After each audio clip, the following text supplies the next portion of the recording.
Whoops.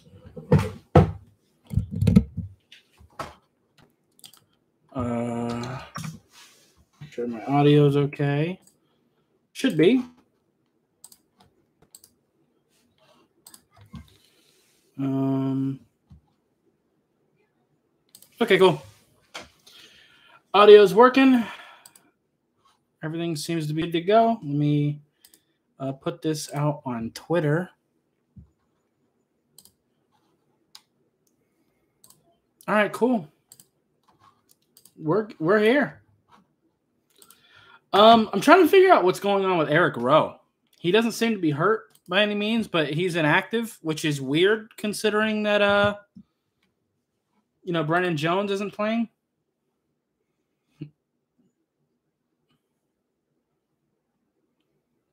Yeah, even on his Twitter, it's saying that he's just as shocked.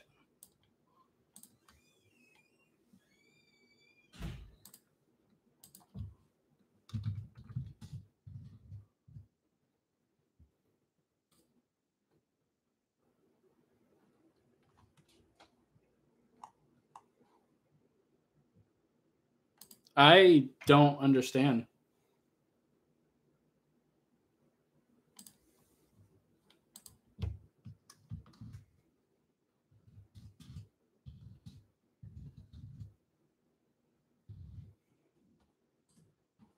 The only thing I can think of is we are looking to trade Eric Rowe, maybe, and we're not wanting to risk him getting injured in this game. It's the only thing I can think of.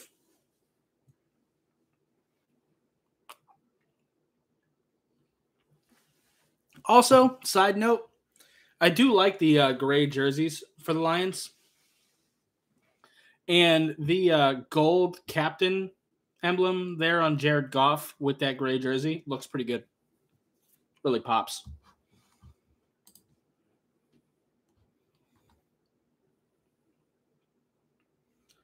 So I imagine we'll see a little bit of Braylon Sanders today, which I am kind of excited for.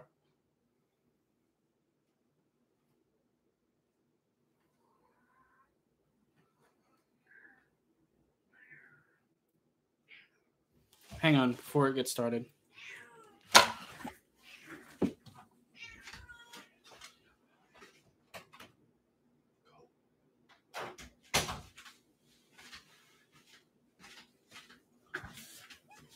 All right. Just kicked off. Looks like it was a touchback. All right. So Lions are getting ball first. Sounds good to me.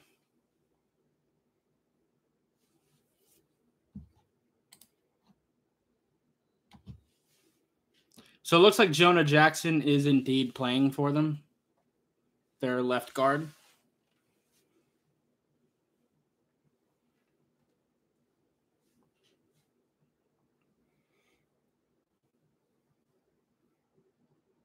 Jamal Williams is starting for them. I assume Swift will probably be on a pitch count. We got to tackle better than that, man. You can't just try to hit Jamal Williams. You got to wrap up against that dude.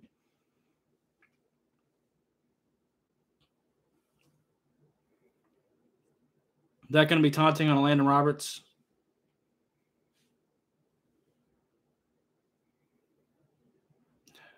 You can't have that shit.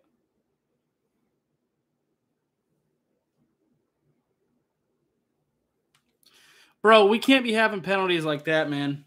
Landon Roberts ain't even that dude.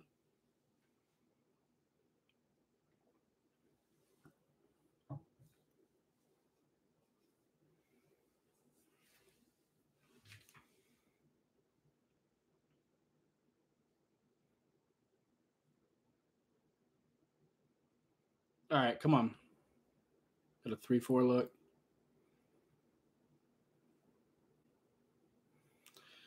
Jalen Phillips is able to push him out of bounds. Yeah, and there is DeAndre Swift. It looks like Jamal Williams is going to be the starter for them.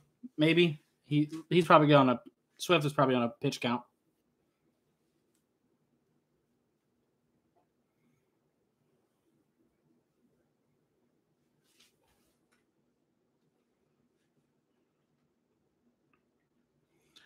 TJ Hawkinson in motion.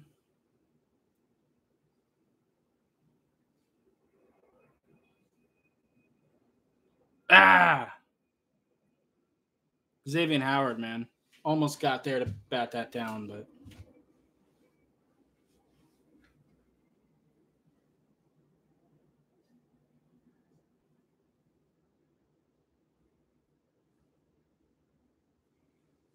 damn.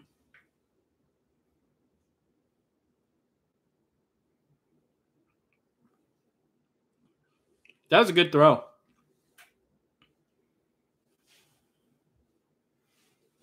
Wasn't terrible coverage.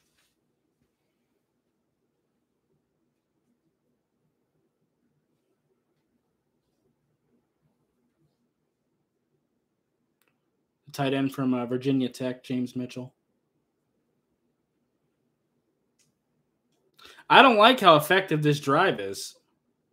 Why did Emmanuel Ogbah fall like that?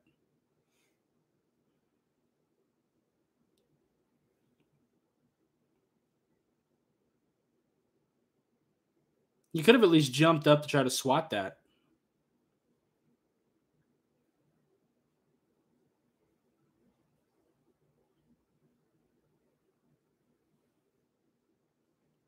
What the fuck?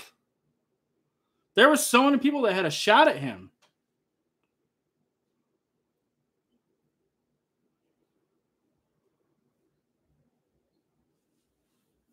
Oh, what the fuck?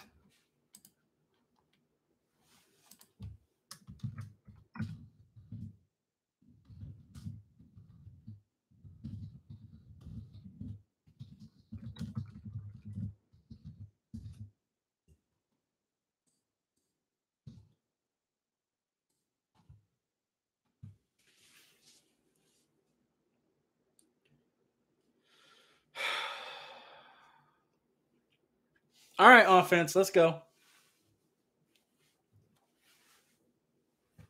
Like I said, they do have a pair of running backs that can hurt you.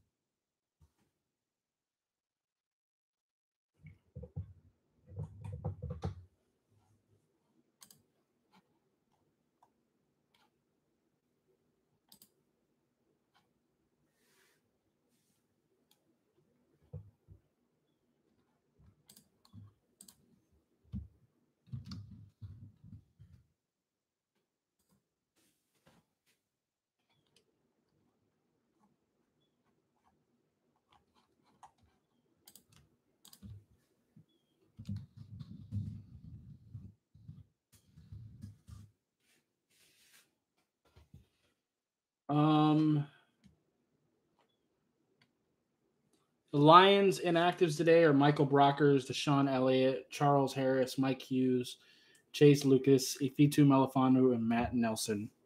Most of those we were already kind of aware of. I guess I could put the Cowboys game on in my TV in the background. I could do that.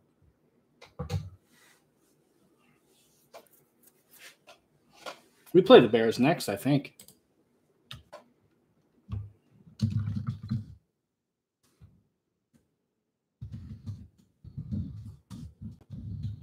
We really need to respond on offense, man. I'd like to see a nice, efficient touchdown drive. Big play would be cool, but I want to give our defense time to kind of reset after that drive.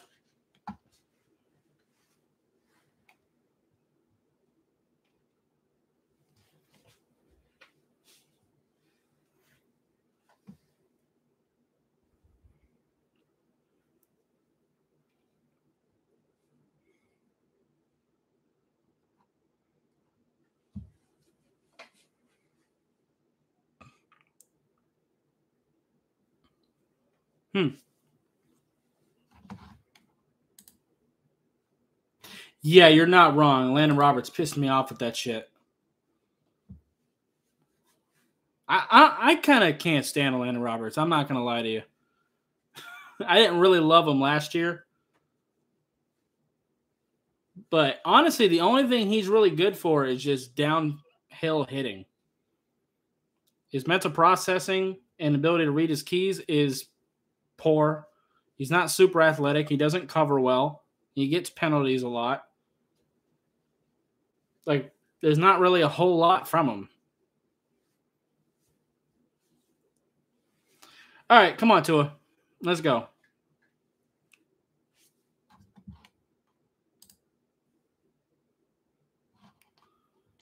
Well, the captain thing, like, he might be a good locker room guy, but on the field, I'm not a big fan of him.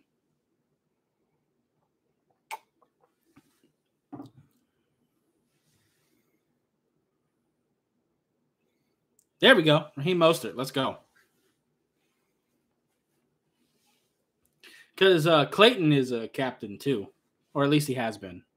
I don't know if he still is. Because he's a big-time special teams dude and locker room leader.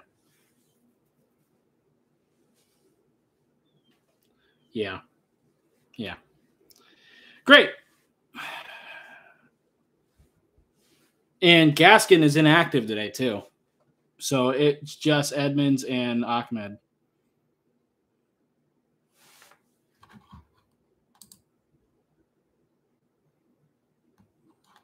Yeah, I agree. I mean, Edmonds is going to have to play if Mostert is hurt. I'd like to try Savon Ahmed out a little bit if Mostert is going to take a little bit off. Hopefully he'll come back into this game because Edmonds hasn't been great. But I'm not wanting to give up on Edmonds either because I know he is a solid player. I don't know what the hell's going on with him. I don't know if it's a confidence thing or what. But Sherfield in motion.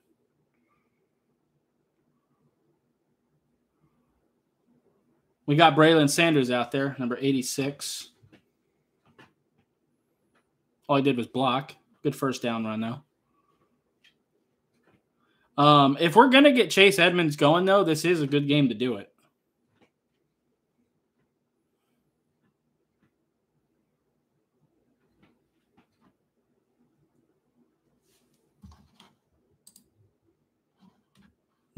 That's hilarious.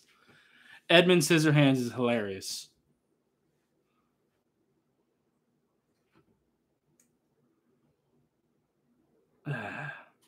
Damn. How the hell did he get through? Teron Armstead looked like he gave that up, but I want to take another look at that. That's just based on his position. No, never mind. He just ran straight up from the right side. No one reacted to him. That's on Robert Hunt, probably. I'll have to look at that closer on film, but first glance, it looks like that's in Robert Hunt. I'll have to see what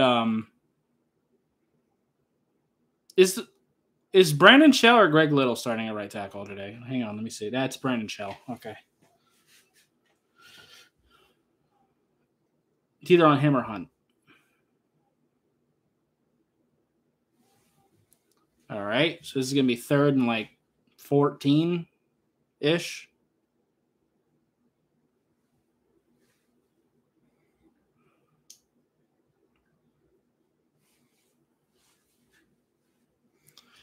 Can't shoot ourselves in the foot, though, by just letting people. Yeah, exactly. 3rd and 14. Okay, cool. Aquara's out there.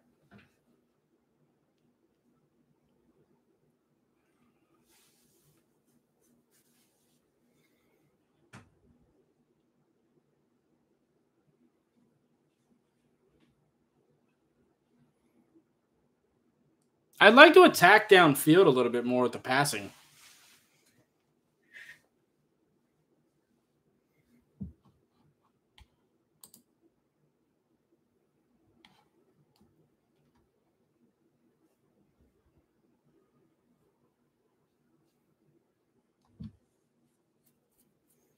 I don't hate going for it here.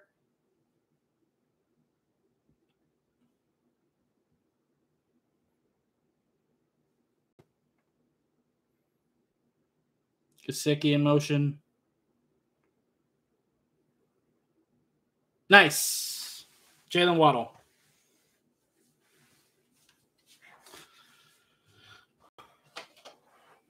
Nice. Got ourselves out of that hole from the sack. That's good.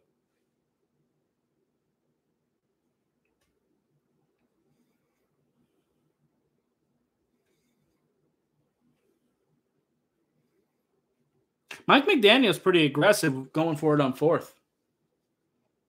I mean, granted, I was for that decision too, and that was a good throw from Tua as well. Yeah. Oh shit.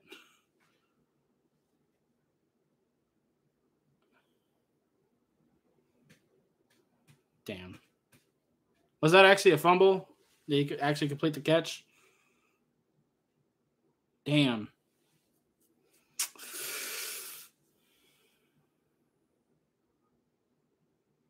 They really don't want to put Cedric Wilson out there. I know his ribs are fucked up, but if that's the case, just let him be inactive and let's put Eric Izukama out there then.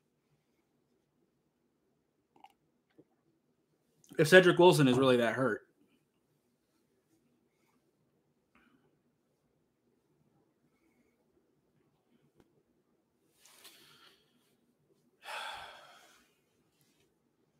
This is frustrating, man. Braylon Sanders finally gets an opportunity and he fumbles for us.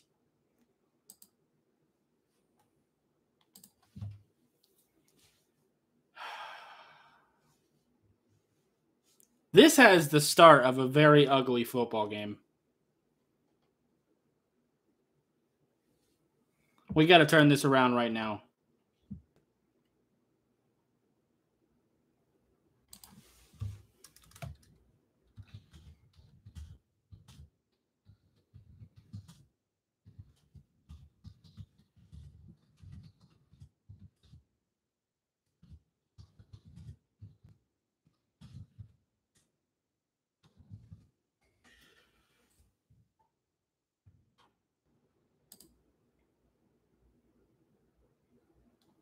Gotcha. Doing chores? Gotcha.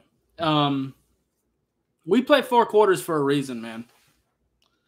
But this is a very ugly start. Not giving up on this at all.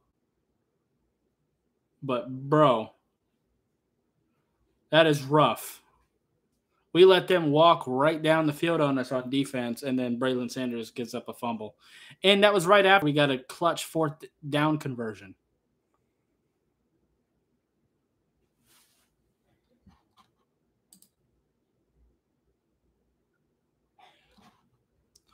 I mean, I don't hate the idea of playing Sanders.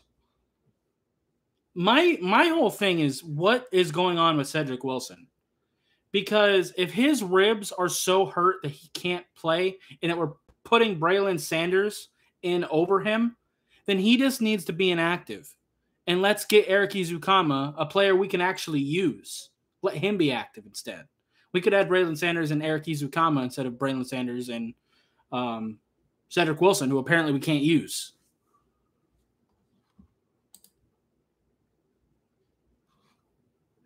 No, Cedric Wilson's a solid player. He's a pretty solid slot receiver. But Trent Sherfield is just flashed more in that spot.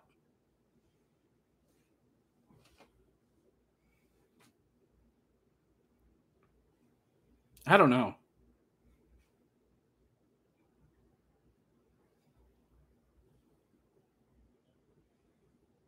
I did like Kirby Joseph from Illinois, though. He's a solid enough player.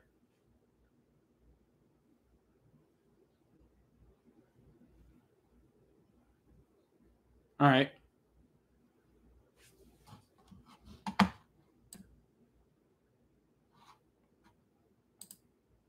Yeah, I don't know, man. Agba's been, you know, that's a good way to put it. That is a good way to put it. I don't even, on that last drive, he just kind of fell. Like he had a shot at Jared Goff, but he just kind of fell forward. I don't know what the fuck's going on with him. Jalen Phillips is finally starting to get going a little bit, but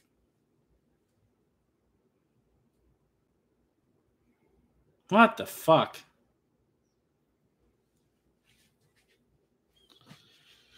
Hawkinson just fucking destroyed Javon Holland. TJ's so fucking good. I'd love to have that dude.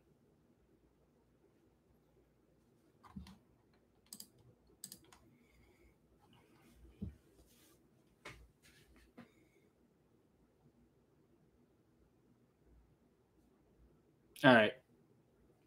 Bro, Agba barely got off that field.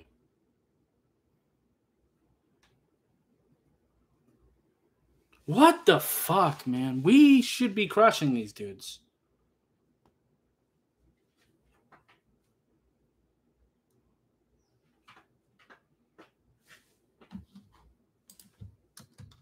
We look a little flat, bro.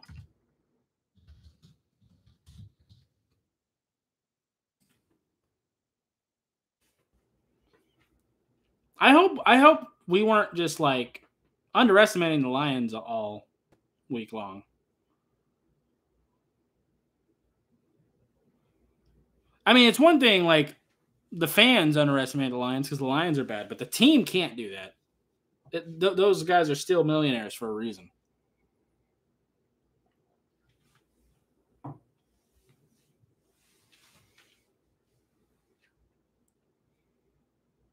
And our offense was actually moving. But all right, we need a big play here. Our red zone defense is usually pretty decent. Not now. All right. We played 4 quarters for a reason, but boy, this is a rough fucking start. 14. It's about to be 14-0 in the first quarter. What the hell? What happened here with Swift?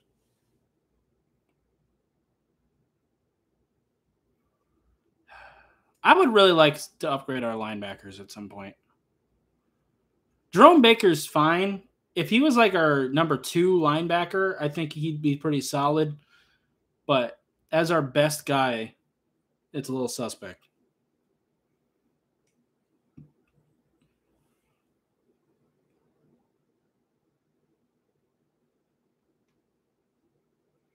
And I definitely want to upgrade the Duke Riley / Landon Roberts spot. I'm not really a big fan of either of them. Duke Riley's a little better than Landon Roberts, but. And last year, I would have said the opposite. I couldn't stand Duke Riley last year.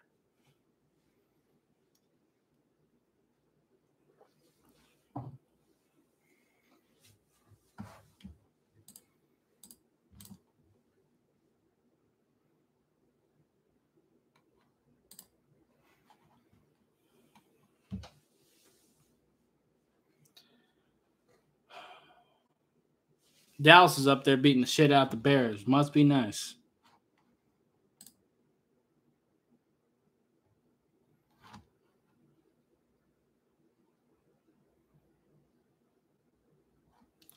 Yeah. I don't know. I don't know what it is, man. None of our pass rushers seem to be able to get any pass rush at all. Like they're not able to win their one-on-one matchups. The turnover was Braylon Sanders fumbling.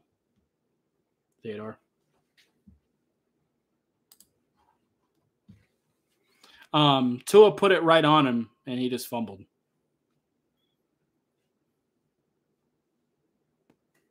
It was his very first catch in the NFL, and he fumbles. Pretty rough start. And our defense hasn't tackled a soul so far.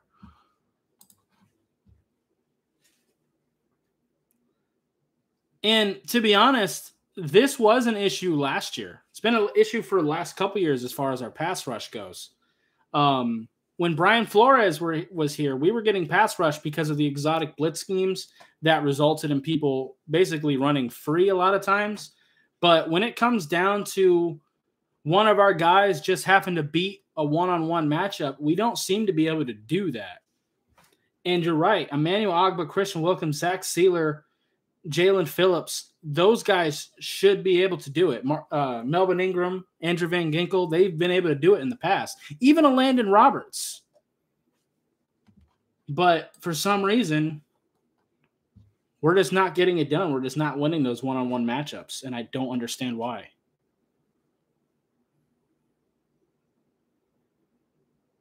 I feel like we've come to rely too much on exotic blitz packaging to get us our pass rush. And now to generate any pass rush at all, we basically have to sell our soul in coverage.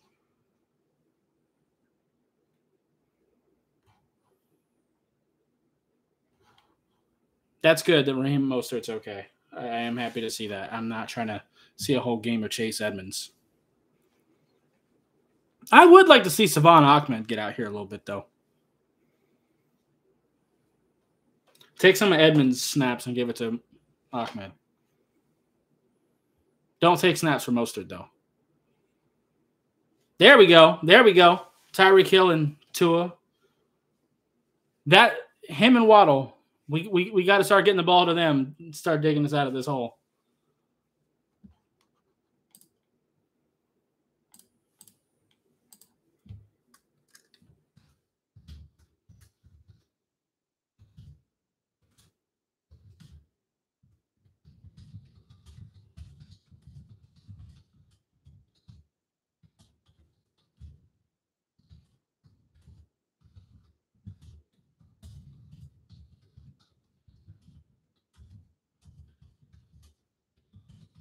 Good play from Gesicki.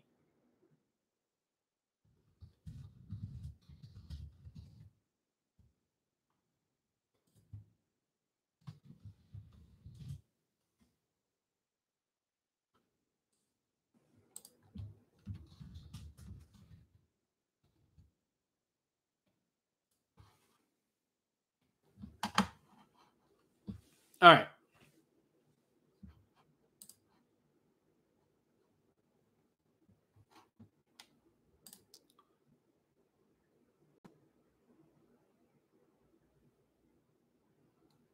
You're right. You can only do so much with scheme. At the end of the day, your players have to execute. Good job by Mostert there.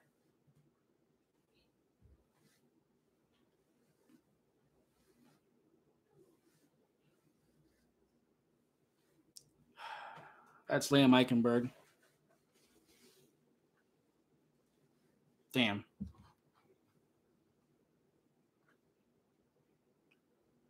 Has it only been 3 holding calls from Liam Eichenberg? Why does it feel like he gets like 3 per game? Not 3 throughout the season. I feel like that's not true. I feel like he's definitely had more than 3 holding calls this year.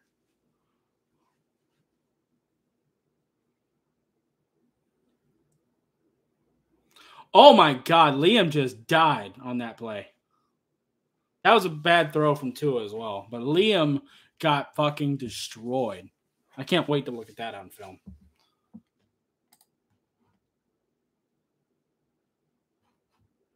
I do kind of agree with you, but also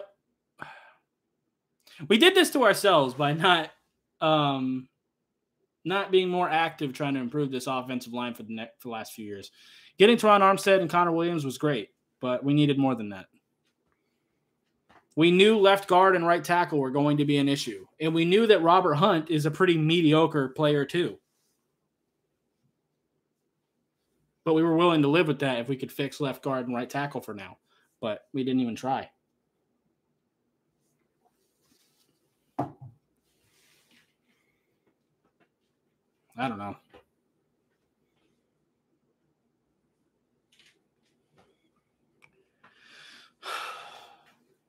And you're right, because Liam is a liability in pass protection. He really is.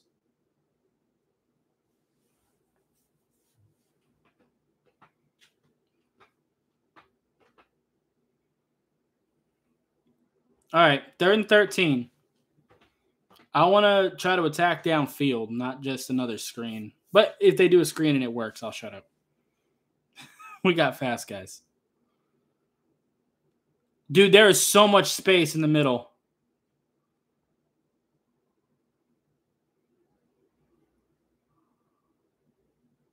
Yeah, there we go. There we go. Attack downfield. Bit of an underthrow. Fans are going to destroy Tua for that, but I'll take it. Yeah.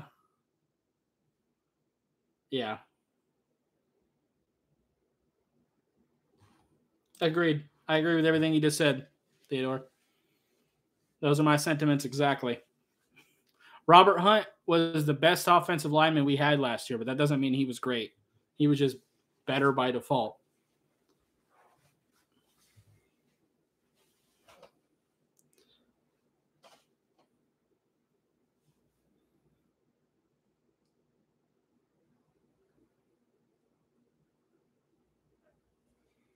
Yeah.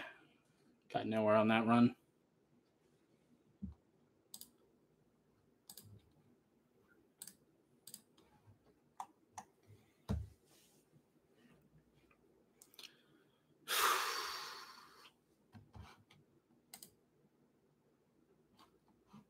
I mean, I don't hate it. I don't hate it. It makes second down easier. Ooh. That was a fucking bullet. Holy shit. And the run on first down does open up the RPOs that we're seeing, and it helps on that second down conversion. So, I mean, I don't hate it. Plus, if Raheem Mostert fucking breaks one and takes off for 10 yards, I'm going to cheer. So sometimes it's more about just getting the ball in the hands of your playmakers more than anything.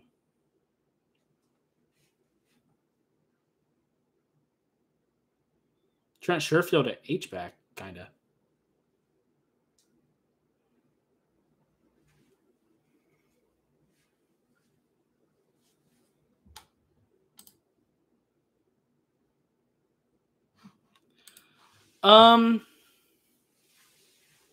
Here's my thing with that. We are only efficient running outside zone to the left side. So if we do it too much, it's going to be very predictable and easy to stop. And it's because Teron Armstead is the only one of our tackles that is good enough to hold up his side. And Liam Eichenberg can actually move a little bit. Robert Hunt isn't a great athlete, and the right tackle situation is just dog shit overall. So, I don't know. Our guard situation is very weird because Liam Eichenberg is the only one that can do the zone runs. But Robert Hunt is much better in pass pro. So, it's tough.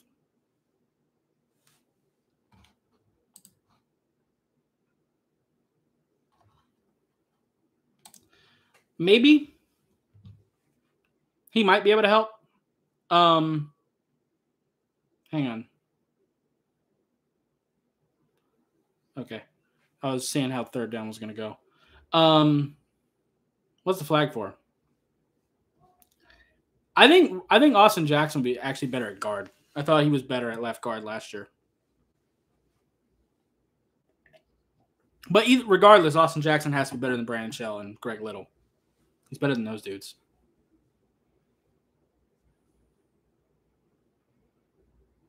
Fantastic. I'll take that. Legal contact on the defense. I'll take that. By the way, I do love Dan Campbell. He's fun. Yes, we did. We really needed a break there.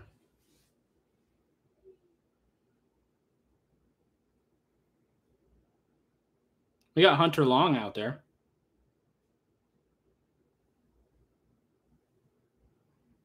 Ooh, that was a good touch pass there, too, to Waddle. Fantastic. Let's go. All right. Let's dig out of this a little bit. I feel a little better.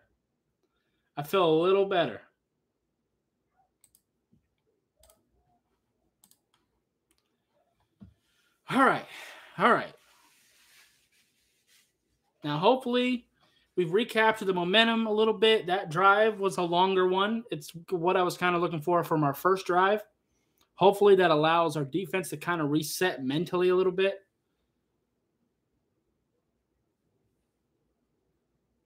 And also, I know like we're wanting to like blame Josh Boyer a lot, and I'm not a big fan of him.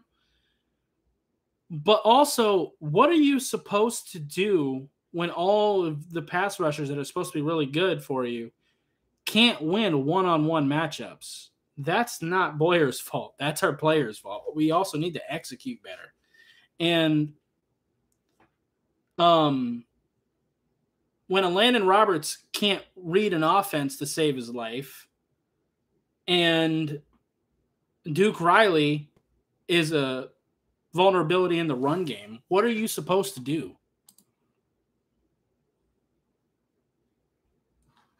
I agree.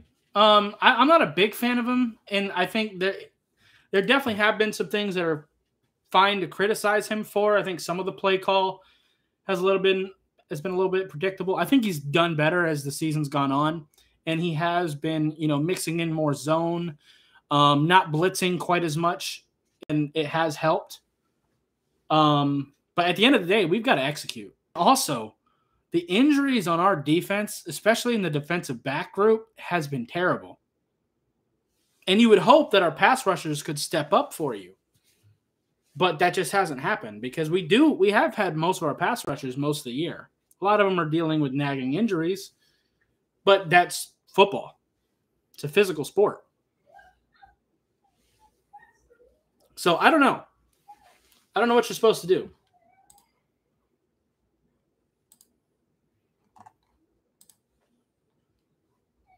Now, earlier in the season, I did think we were blitzing too much. We were doing too much man, especially with the injuries. And I was critical of him there. But he has adapted. But we're just not executing. And the penalties on defense have been really bad, too. And at least on offense, most of the penalties revolve around Liam Eichenberg. But defense, it's everybody. And for the most part, people want to blame coaching when you have penalty problems. But at the NFL level, you should know how to not get caught with a hold. I'm not saying don't hold because holding happens on every play. But you know how to not get caught. And most of our defense are veterans at this point. So I don't know. Like Melvin Ingram is one of the biggest perpetrators. He's been getting penalized a ton. He's been in the league forever. He knows not to jump off sides. Or he damn well should.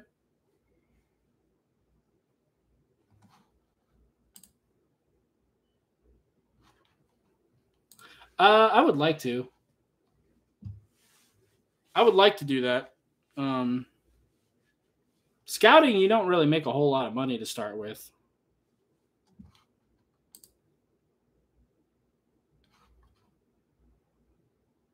I agree. Ingram does need to step up a lot. He was playing pretty well early in the season, but he's kind of disappeared.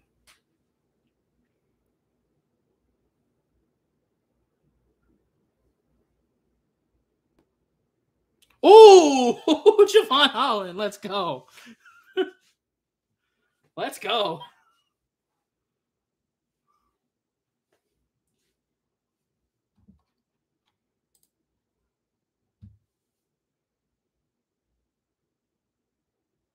That's probably more. Yeah, that's like a fumble out of bounds. Yeah, but still, that's still gonna. That was definitely a catch and fumble, not a incomplete pass. I mean, it would benefit the Dolphins, but they should definitely challenge that. They should win that. That was definitely a catch and fumble. But the punch out is still good because it does back them up a little bit more. Only by a couple yards, but still. Cushions the damage.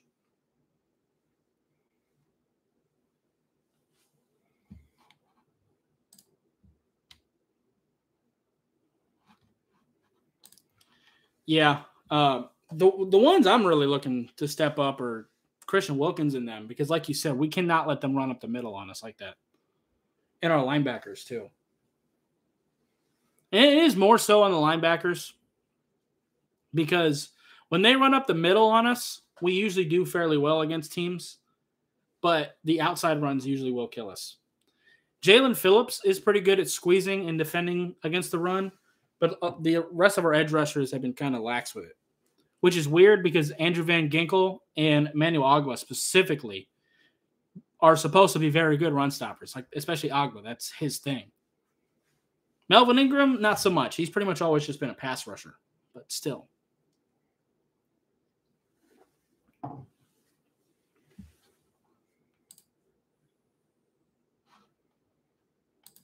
I don't know.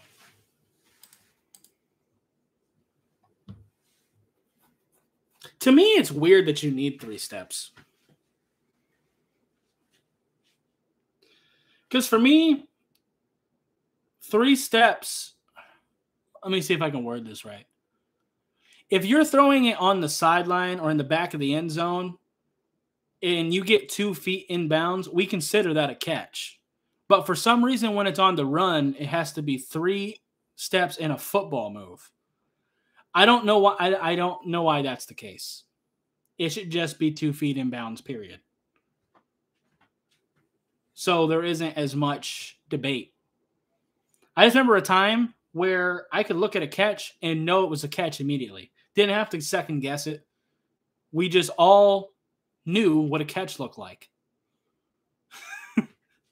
What a luxury. Didn't know it.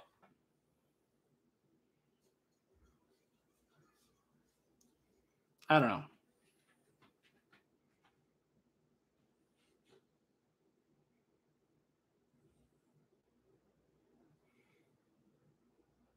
He lost. I don't agree. I don't agree. I'm happy, but I don't agree.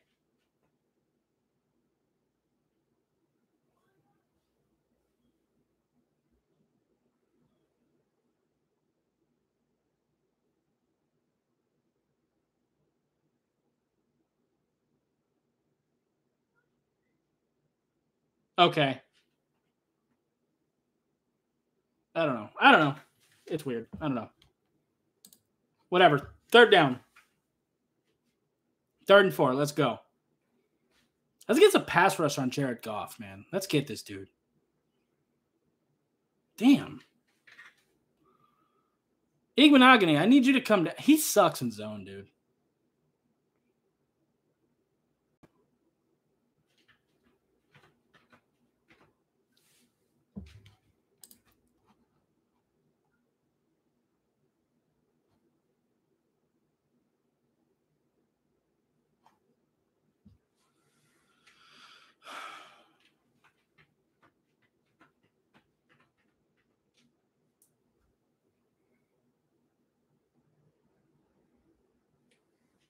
This is frustrating. And I really hate that Noah Igbenogany has to play in the first place. And I know that the interception at the end of the game last week made Noah a bit of a hero. But don't forget that he was playing pretty badly before that. I mean, it was better than what we've seen from him in the past, and he has clearly made steps and has improved himself since his rookie year. But he still played pretty poorly, and his hips are still atrocious. And his mental processing in zone is really weird. He's not bad when the ball is thrown, though. Like, if he can just play man coverage and stick to his guy and the ball is thrown his way, his ball skills are actually pretty decent. But, I don't know. His hips are weird. Very stiff.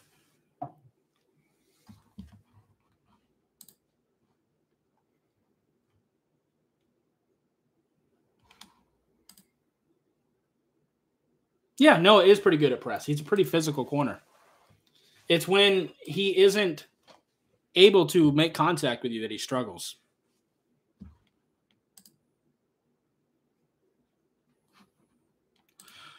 Yeah, you would think. But he sucks at changing direction. Like, if you could make the opposing team only be able to throw go routes and just have him cover that guy, He'd be great. He'd be great at that. If he just has to run in a straight line with you, he'll lock you down. But once you make that dude turn. And the big thing is if he has to flip his hips. Like if he's got if he's playing outside leverage and you put him in a position where he has to switch to inside leverage, he's going to be in trouble.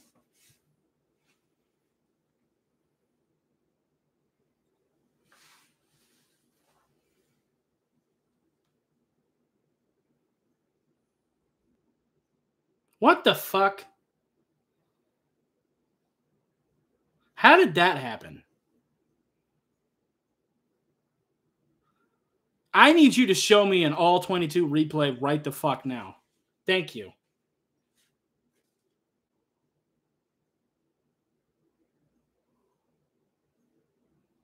I need to see it again. I still don't understand. I'm going to need to look at that on the all 22s for sure this week.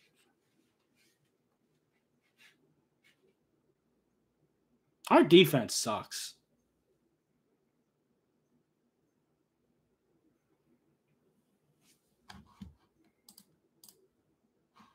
It really is. And I don't get it.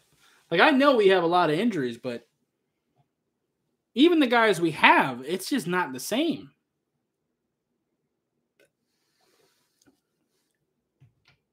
And I was concerned about that without Brian Flores. But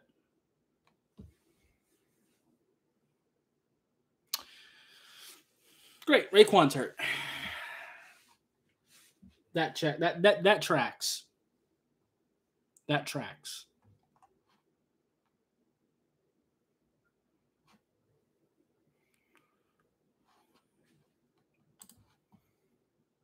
You know what? Take the defense off the field. Just let them go free. We're going to revolutionize the game. We're just going to let them score. Then we won't have any injuries.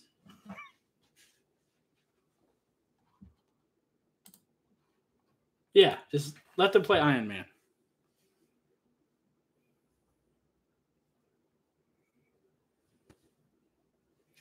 What's the flag for?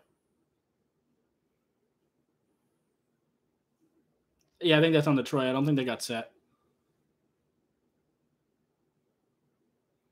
I don't think the offense got set.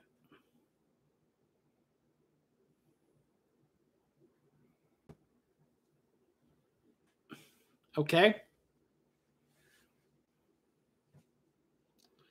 All right.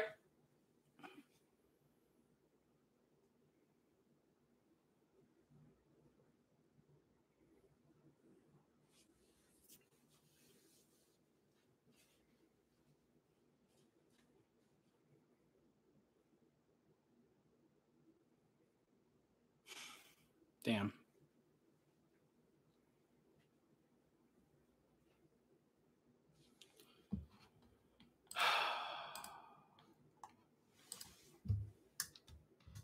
Our defense is frustrating.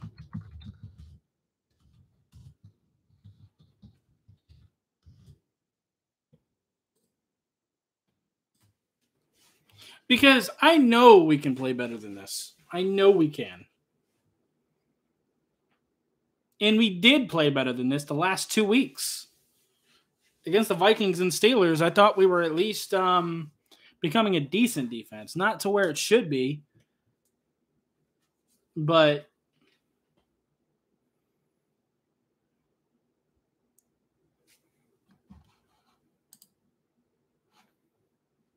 this Lions team is bad. The defense just looks really flat. But I have been saying all week that the Lions do have offensive weapons. They really do. And if you let Jared Goff get going, he is a he's a momentum quarterback. He can hurt you if you let him get going.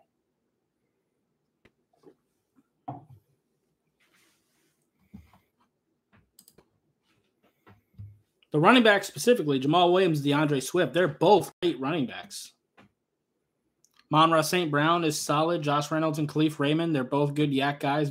Speedy, shifty. TJ Hawkinson is a monster. Their O-line's okay. It's solid enough. Nothing crazy on their team besides TJ and the running backs. But it's enough to hurt you if you're not playing disciplined football. And our defense doesn't seem capable of that consistently this year.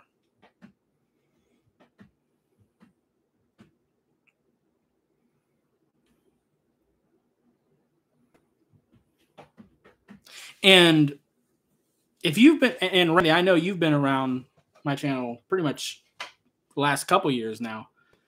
I've been complaining about Elandon Roberts getting out of gaps since he's been here. Jerome Baker's gotten better about it. But I'm sick of this shit. I've been trying to get a linebacker that can just maintain his gap. You don't have to play hero ball. You don't have to do too much. You don't have to necessarily blow up the play every time. Just do your job.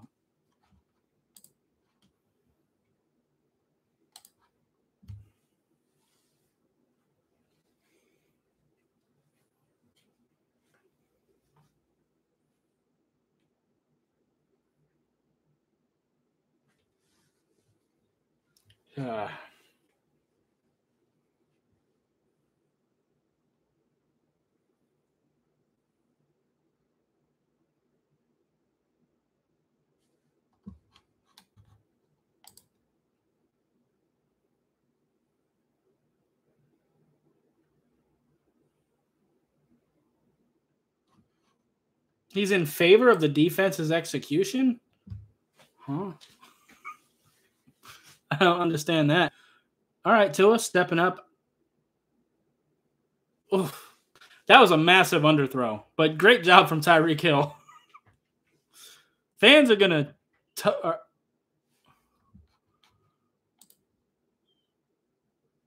Okay, cool. Okay, cool. I was confused. Bruh, fans are gonna make a lot of jokes about that throw.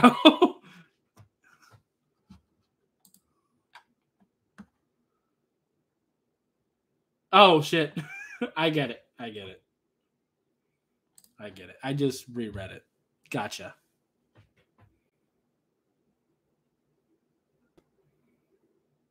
In favor of them being executed. I understand.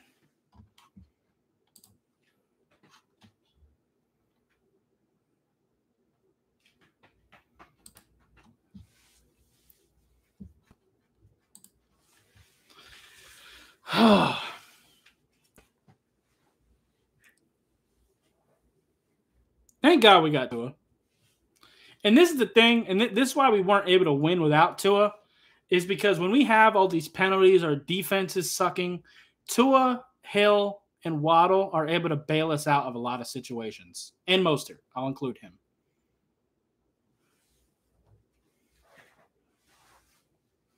But I don't think Teddy Bridgewater or Skylar Thompson are necessarily bad quarterbacks. I think they're both solid enough.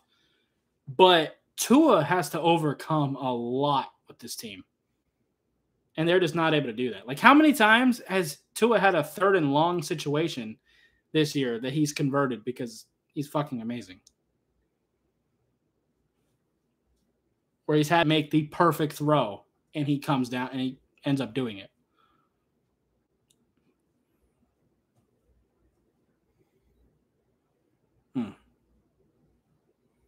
At 3rd and 6.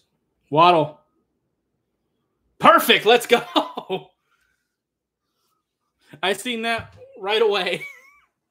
I seen that pre-snap. Let's go. I said it right before the ball snapped.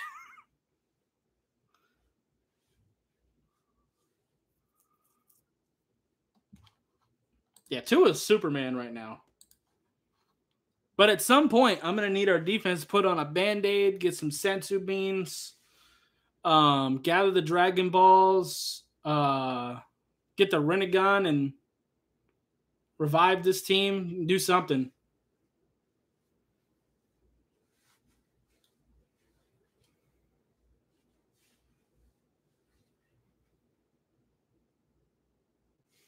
Because at some point, our defense is going to have to stop somebody. We got a few more bad teams to figure this out. But eventually, we're going to hit a wall of good teams again.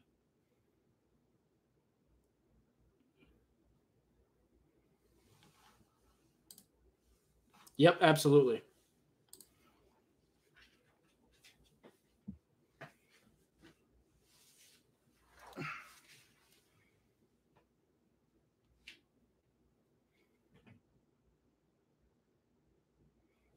Haven't seen Braylon Sanders back out there since that fumble, though.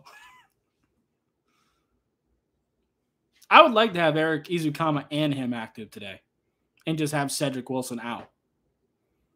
Because like I said, if his ribs are that bad where he can't play, then just have Cedric out.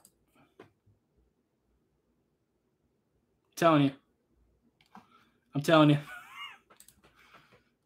Now, fuck going to Corin Tower. You just bring him back with you. Just hire him.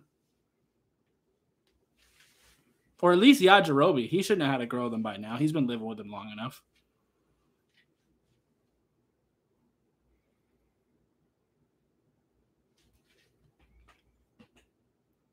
And it seems like Yajirobe and Corin probably live off of sensu beans.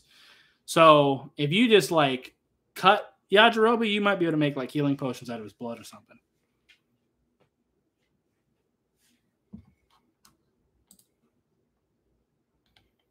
That's fair. That's fair. I'd take him at right tackle as well.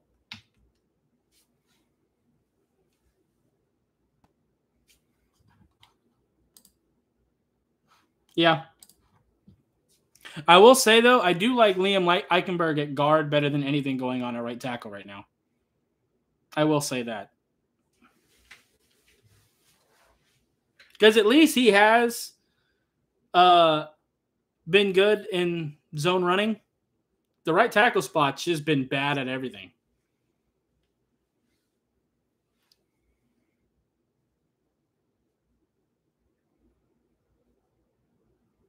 So.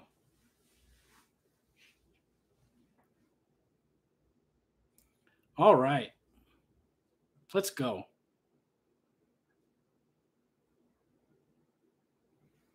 I think I might take an actual dolphin at right tackle. No water, nothing. Just a beach dolphin.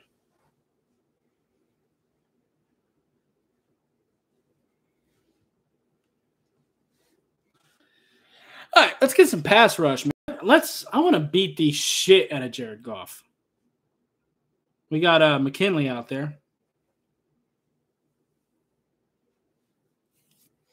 Do we still have Van Ginkel's appendix? Can we just throw that at Goff?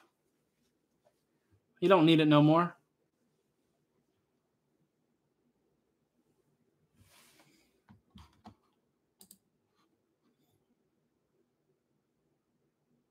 Yeah, you're right. I'm telling you.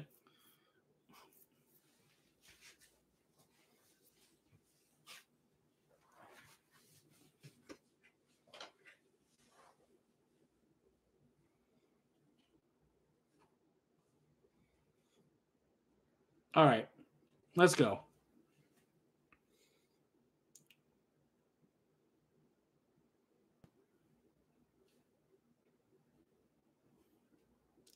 St. Brown is strong as fuck.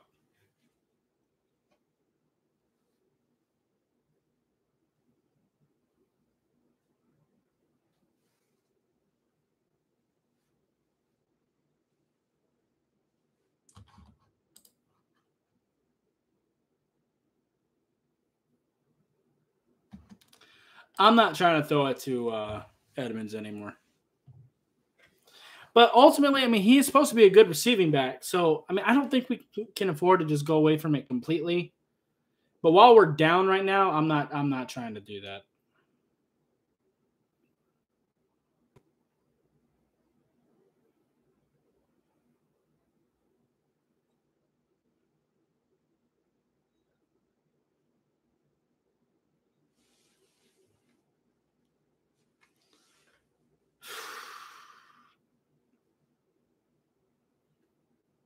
All right.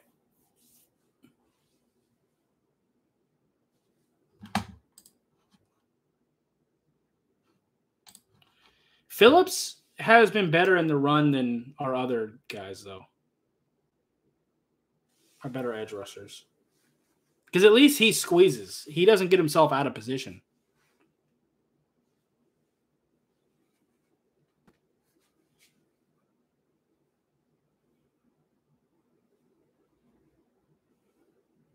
How are we jumping off sides and still letting them run on us? If you're going to jump off sides, at least blow the running back up. Make him feel it. This is frustrating. That was on Christian Wilkins, too. And people want to blame that on Boyer. Christian Wilkins has been here for years. You know not to jump off sides. Come on. I mean, I'll take the incomplete pass, but Holland, blow Goff the fuck up. Blow him up. Send him to the shadow realm. That's a bad tackle angle, man. He went to his left shoulder, man. Good job by Phillips blowing you up. It was late, but at least it happened. Damn. Missed opportunities. All right, come on. There you go. There you go. Zach Sealer batting that shit down. I'm telling you.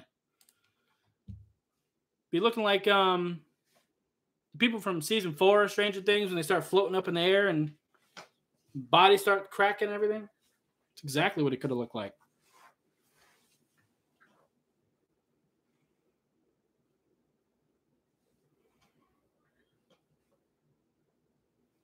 All right, 3rd and 10. Come on, let's come get this dude. Damn. Xavier Howard hitting. That's different. I would have liked to not give up the first down, though.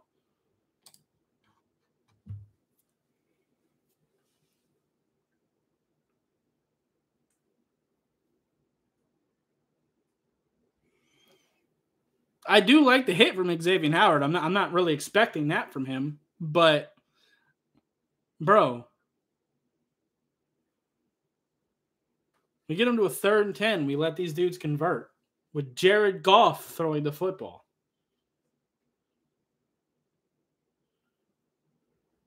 All right. Is that Cater? Yep, Cater Kohu. Good job.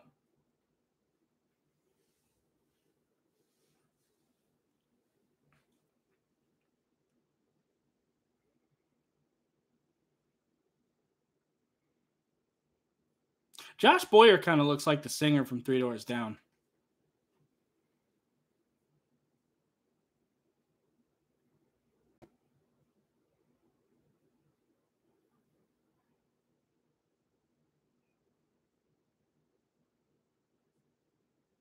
All right, there you go.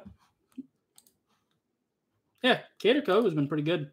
He's had a couple plays here and there that have looked weird throughout the season, but for the most part, he's been pretty good.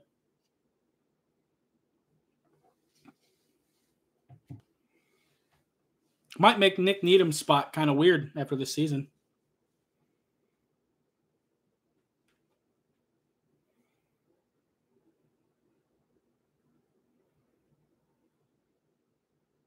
All right, 3rd and 10. We cannot let them convert again. Make the tackle. All right, Howard.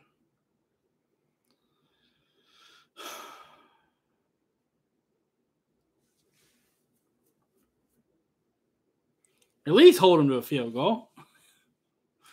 Can't just be letting them march up the field and get touchdowns every time.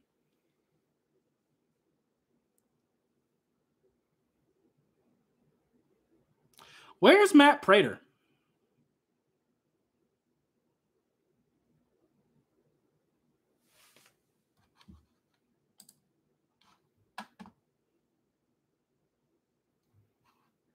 Damn.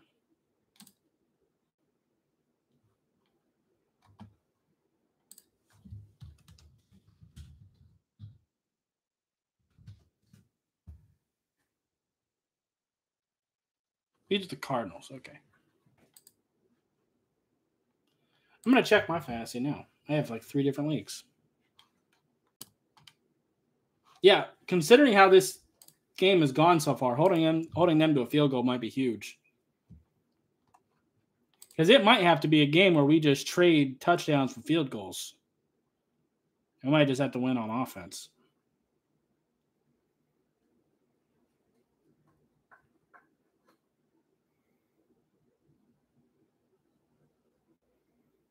CeeDee Lamb's doing pretty good for me in Chicago. DJ Moore isn't doing a whole lot yet. The DeAndre Swift touchdown definitely helps me. But I'd rather lose in fantasy than DeAndre Swift get another touchdown, to be fair.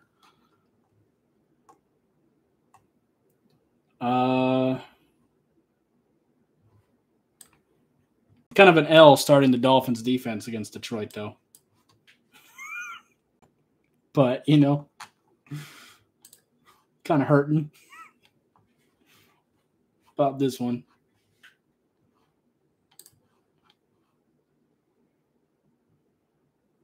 A lot of my players are fat.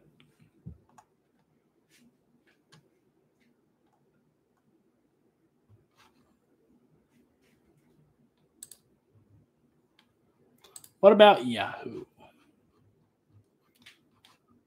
It sucks because all of my fantasy leagues are on different fucking apps.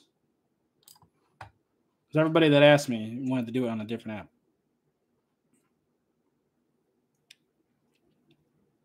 This league's weird because it's a 2-quarterback league. A lot of my guys haven't played yet. I got a lot of Bills players. Okay, back to the game. I'll check out my fantasy leagues while I was on a commercial break. I have a lot of people on the Bills throughout all 3 of my leagues.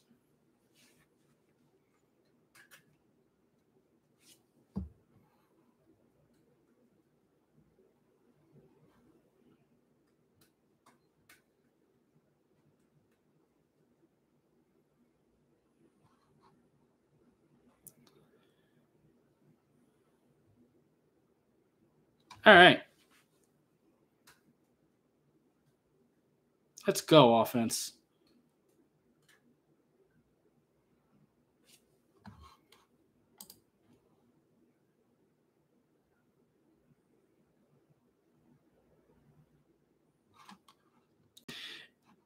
Who does I should know this because I have T. Higgins.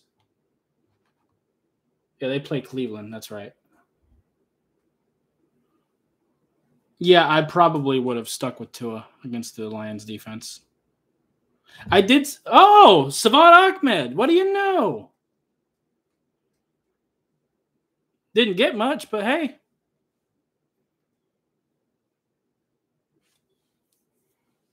I did try to tell you in the comments. I would have started Tua. I got Kyler Murray, so.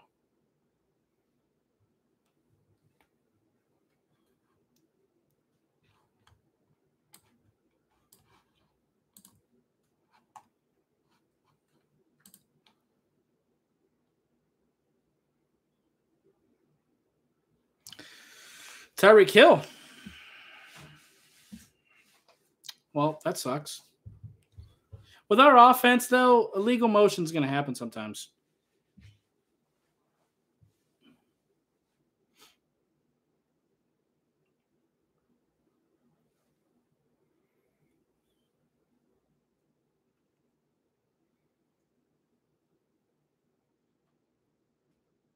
All right.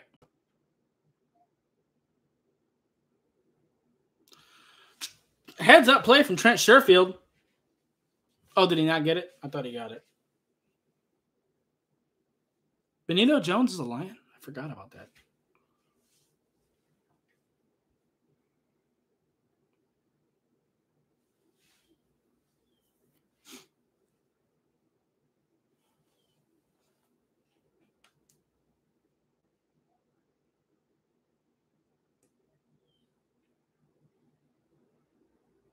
All right.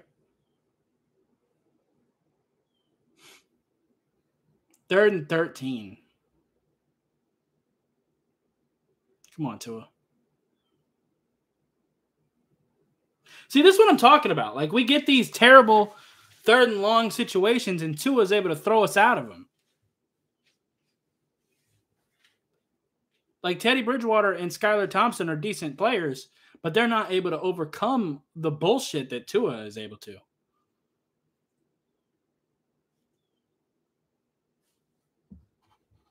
Yeah. He's doing it all season. It's crazy that when it's like 3rd and 15, I'm confident as hell in Tua that he's going to pick it up.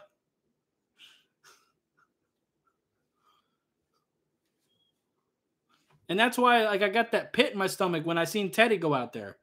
It's not that Teddy's a bad quarterback, because he's definitely not. He's a solid guy. But he's not able to overcome that shit.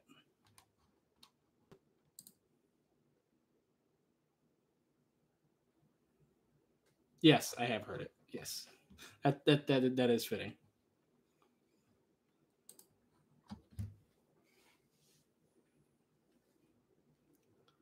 All right, 2nd and 6.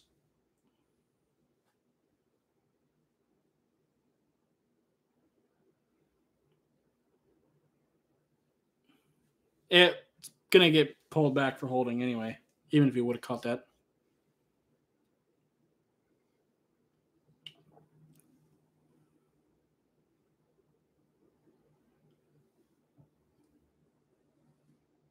It was illegal shift? I thought it was a hold.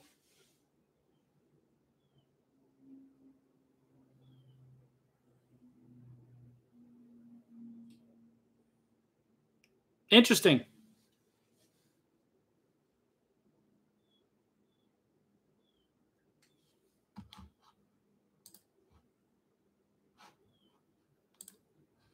All right, 3rd and 6. Let's go.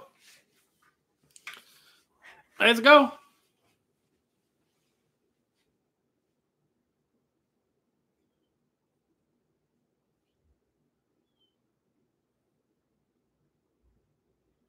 Tua.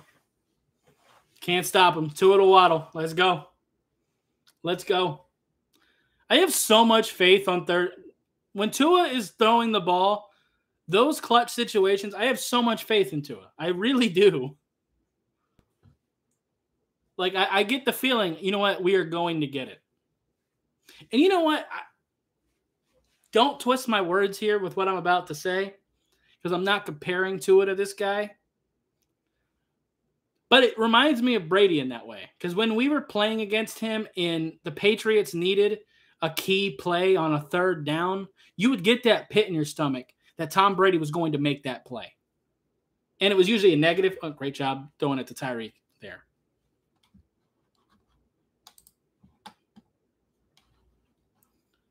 But I get that feeling in the reverse of Tua, because it's a positive for us. Tua's nasty. Tua's so nasty. That's a bit of a hold.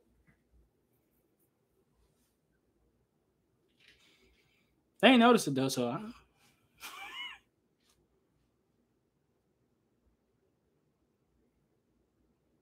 yeah.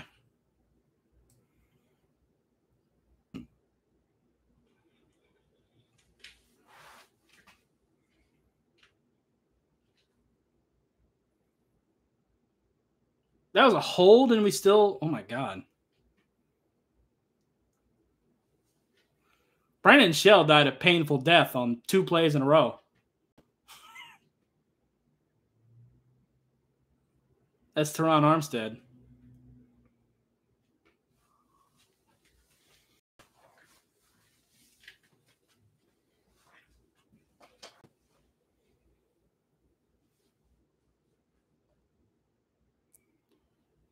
All right.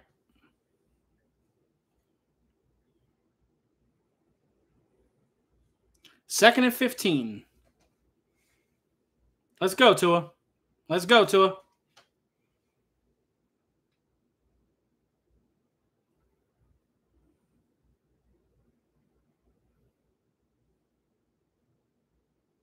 Throw it away. And you know, here's the thing too. When people criticize Mike, what the fuck's the flag for?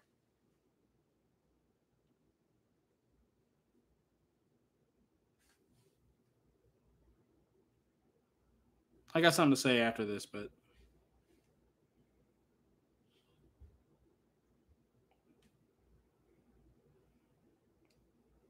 probably a hold on someone on the offensive line and then maybe something in the secondary. It might offset.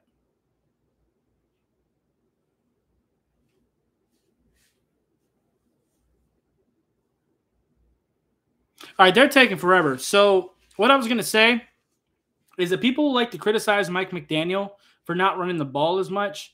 But when we get into these 2nd and 15 situations, how are you supposed to run the football? And it happens a lot for us.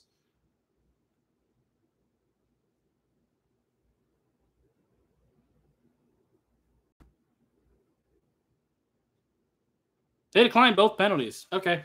They just want to bring it to 3rd down. I can understand that.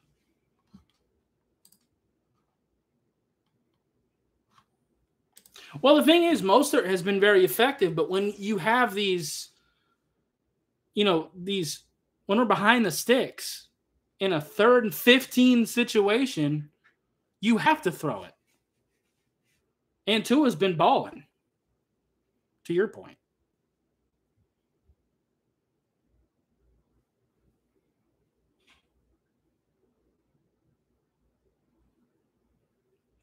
Take the field goal.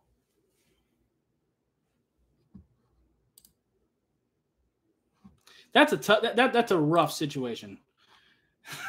Tua can overcome a lot, and he did it a lot of times throughout that drive. But you can only pull that rabbit out the hat so many times.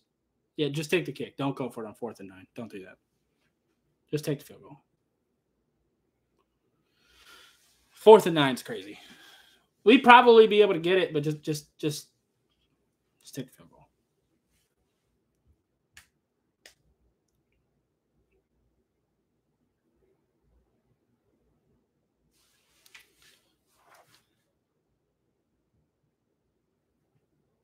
Okay, cool.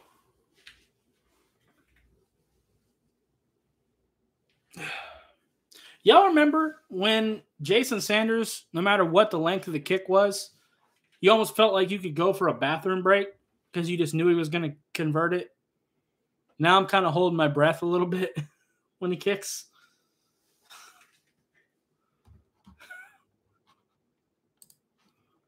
I don't understand. He was so automatic for so long. I wouldn't even think about it. It's like, yeah, just take the field goal because I know we're going to get it.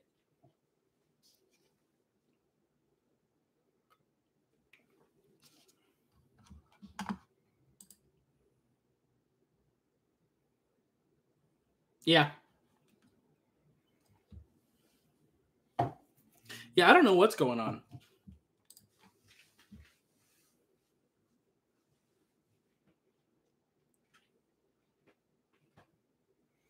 There was a point where Jason Sanders was my favorite player on this team because he was by far the most consistent.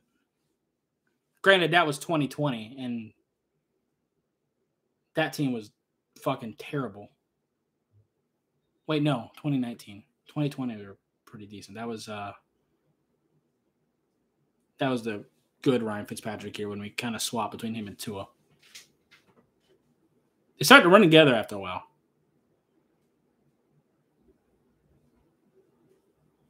He was really good in 2020 too. For some reason, last year, Jason Sanders kind of fell off a cliff, and he's kind of continued it this year. I mean, he's still better than most kickers in the league. Don't get it twisted, but I don't know.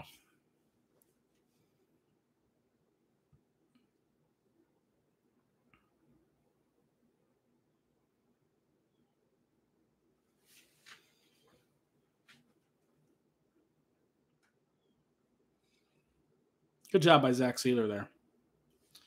But for me, besides Justin Tucker, there was a time where I thought he was debatably the number 2 kicker in the league at the time. Prater was really up there too. But Because at the time, Boswell was kind of sucking.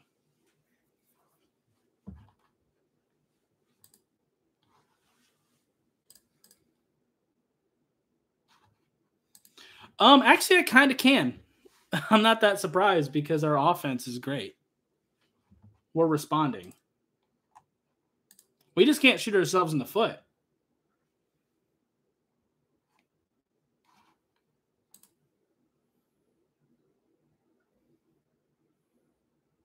Yep. You know, I compared the Tua situation to the Dak Prescott situation. Y'all remember when Dak got hurt a couple years ago and Andy Dalton had to go in there, and you seen like Ben DiNucci and stuff like that too? And you've seen how fast that Cowboys team that was number 1 in the league, you've seen how fast they fell apart without Dak Prescott, and they knew they had to pay Tua. And you know that Andy Dalton wasn't a terrible quarterback. It's just the difference between Dak Prescott and those guys. I think we're doing the same thing with Tua. Teddy Bridgewater is a solid quarterback. Skylar Thompson is a solid quarterback. But the offense with those two at the helm was dog shit. And this terrible defense had to step up to save them to even give us a shot. But when Tua is here, it is electric. So I think if you just use the comparison between what our offense looks like with Tua versus 2 other solid quarterbacks, it's not close. I think you have to pay Tua. Yeah, I know. Tyreek has been insane. I think we are actually using Tyreek Hill better than the Chiefs did. Because the Chiefs really only liked using Tyreek for his deep threat ability, and I don't even think that's the best part of Tyreek Hill's game. The best thing you can do with him is let him get yak. I don't care how you get Tyreek Hill the ball. Same with Waddle. Just get it to him and let him make big plays. Yes.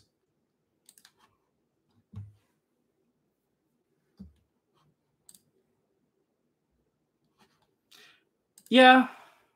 I don't know what's going on with Cedric Wilson. It was a weird.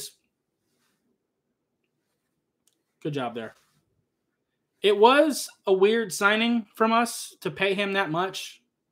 I think Cedric Wilson was more of a.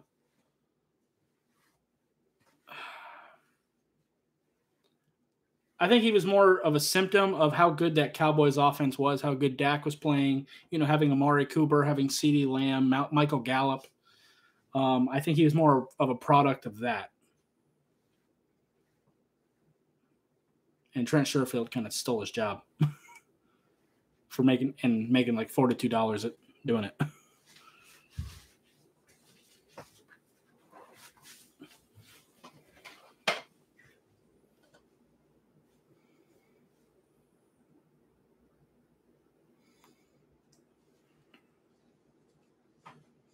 But I would like to use Cedric a little bit better because I do think he's a solid player. Yeah. Ingram does have good hustle. He just gets himself out of position sometimes because of that hustle. That's why I've never really liked him as a run defender.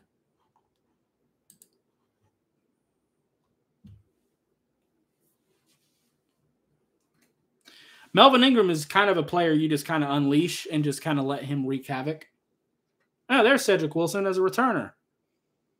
Guys. Cedric Wilson's about to do something. Keep your eyes on the screen. He's going to do something in this game. It might just be a fair catch, but he's going to do something. He had 3 fair catches last game. Never mind, it's a fake. And they picked it up.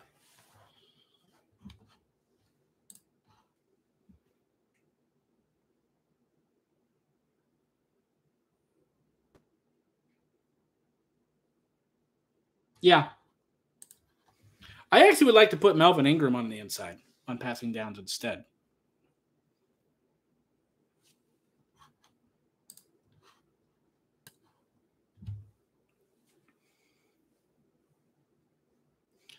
What was that, 4th and 2? You should definitely have been ready for a fake in this situation. Good job batting that shit down. My eyes lost that shit. Did he just pull a Brett Favre? Did that get batted down? He caught it and ran? Is that what just happened? I just want to confirm. Yes, he pulled a Brett Favre. Okay. Making sure my eyes processed that correctly.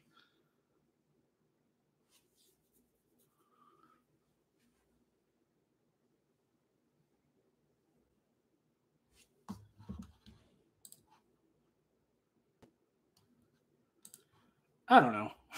I don't know. Brett Favre did it. I don't know if it's legal or not. I don't know. That's not something that happens a lot, so I'm not really mad at the refs missing it.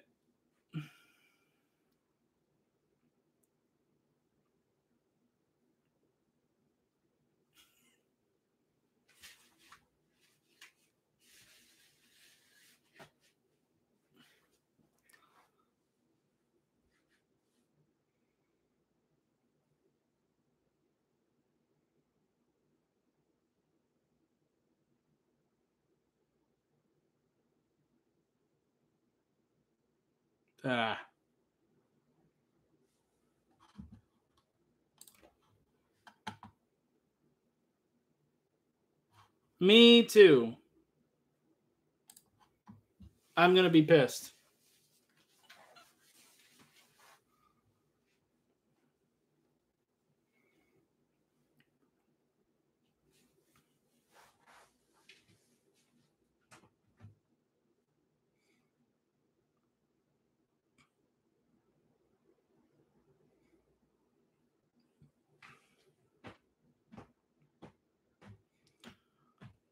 Why are the commentators talking like Detroit doesn't have another timeout?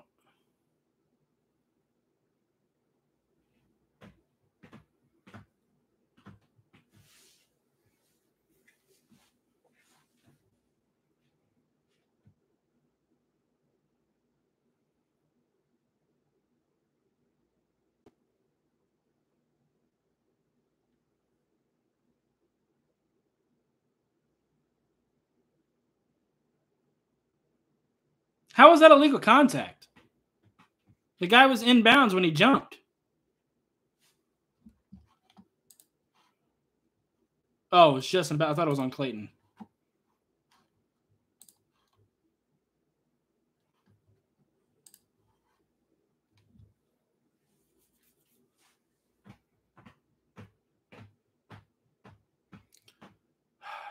Yeah, I feel you, Randy.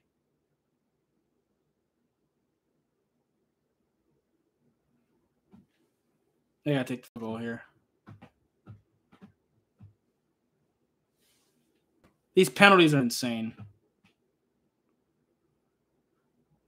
Bro, we had 3 people on the line and you still jumped off sides?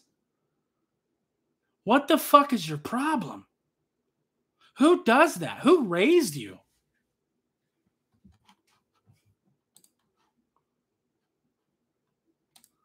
What the hell?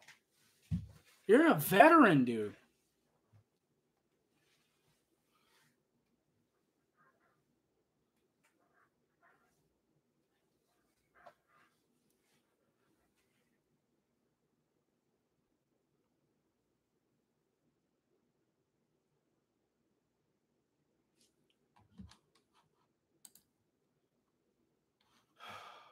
You're right. Well, to be fair, our secondary, they are all replacements. They're all practice squad guys just about. Byron Jones? No clue. I assume you're talking about Byron Jones.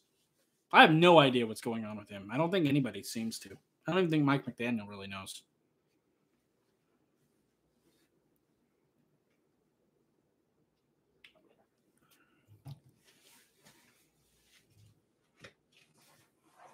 You know what? At least we only gave up a field goal. But that hurt. That fucking hurt. Yeah, Brandon Jones out for the year. Yeah. He had a torn ACL. That just is what that is. The big question is Eric Rowe, though. I don't know why Eric Rowe is inactive. The only thing I can think of is we're trying to trade him and we don't want him getting hurt. That's the only thing I can think of. If we don't end up trading Eric Rowe, I'm going to look at this coaching staff very weird for not having him active without Brandon Jones healthy.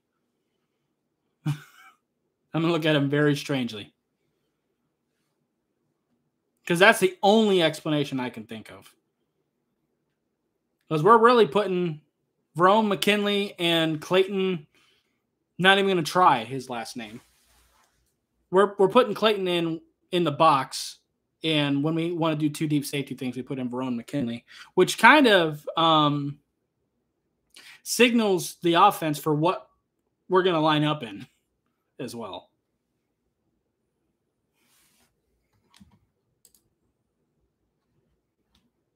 I get it.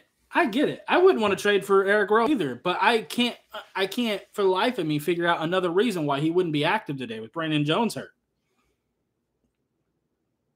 He's our most experienced safety we have.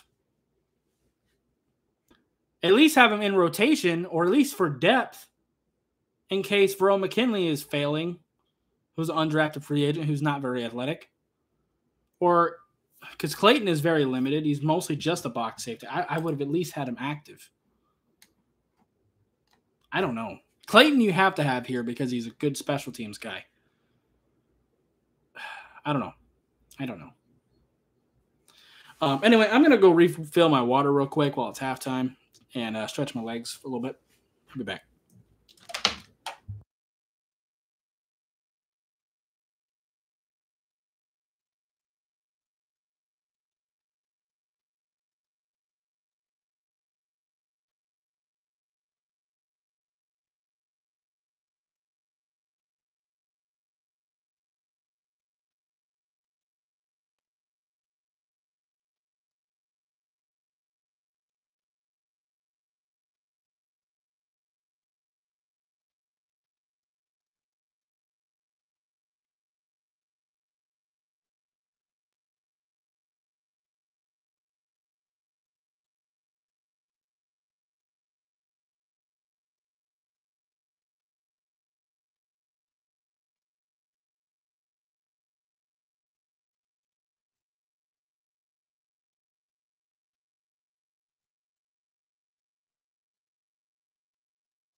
All right, I'm back.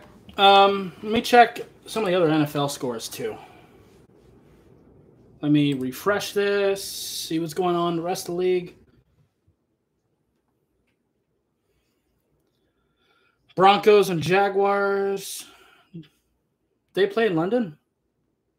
Oh, okay. Didn't even know that. Not that I really care. It's a dog shit matchup. Falcons are beating the Panthers 14-10. Who cares? Vikings beating the Cardinals 14-10. That's a little more interesting. Cowboys putting a beating on the Bears a little bit. 28-17. Saints beating the shit out the Raiders 17-0. Steelers are hanging with the Eagles a little better than I thought they would. 21-10. It's still bad, but I thought it'd be worse. It's a good throw from Jalen Hurts. showing some highlights.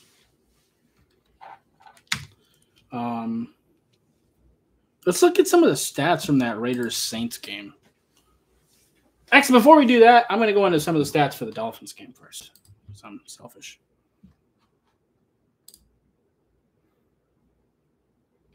Did he? Yeah, real bad pick six. That's hilarious. Well, I didn't even see their score down there. Jets beating the Patriots 10-6. That sounds like a disgusting game.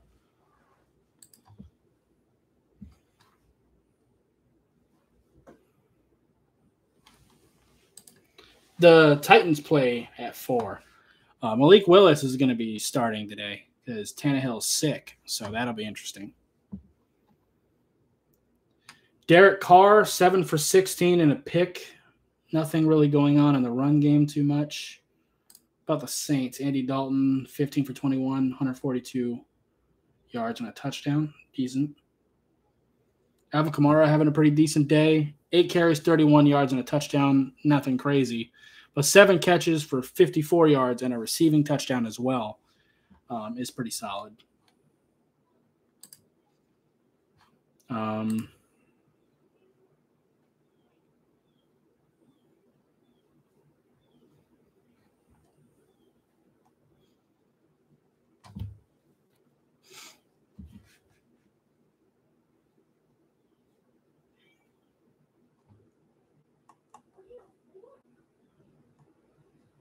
Let's see.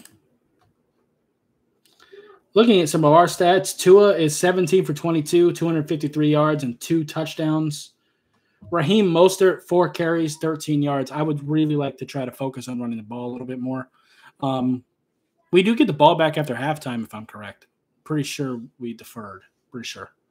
Yeah, we did. So that's good. I would like to come out and try to run the football a little bit. Tyreek Hill, 7 catches, 142 yards is insane. Jalen Waddle, 6 catches, 72 yards, and 2 touchdowns. 142 yards from Tyreek Hill in the first half.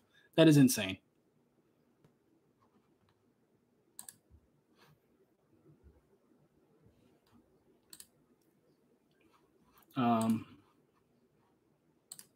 Guess we can look at some defensive stats. Javon Holland, 6 tackles in total. That's kind of crazy.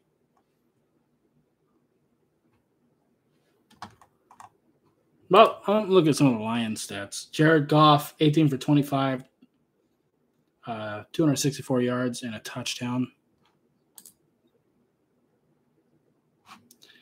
I'll have to look at the all-22s to see where the safeties were, if those should have been touchdowns, but they definitely were over. Tua definitely did underthrow him a few times. I have to take a look at the all-22s later this week to know if they should have been touchdowns or not, but they were definitely underthrown.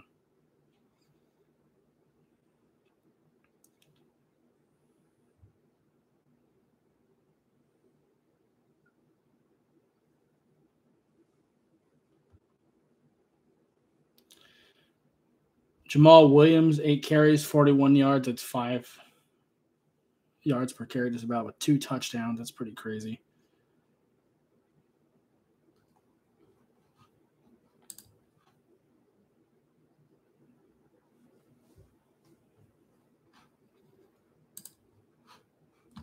We got to start getting some turnovers on defense, too. Let's take a look at the Dallas game. Dak Prescott, 16 for 20. Pretty good. 180 yards, 2 touchdowns, and a pick.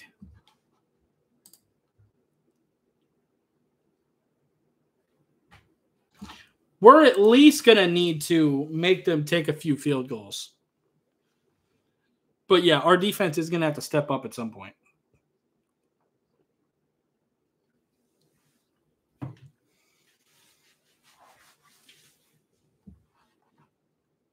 Whether it be a turnover, whatever, I don't care. We're going to have to make it stop at some point.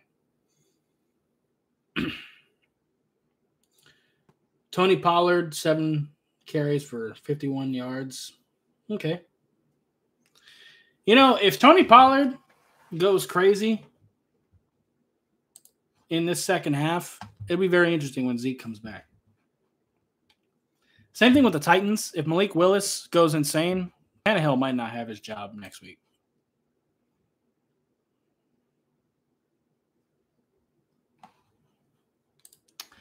I don't know if he deserves a shrine for beating the Lions, to be fair. If he wins us the Super Bowl, this is going to be different. The problem is we're supposed to beat the Lions. We're supposed to be beating the shit out of them.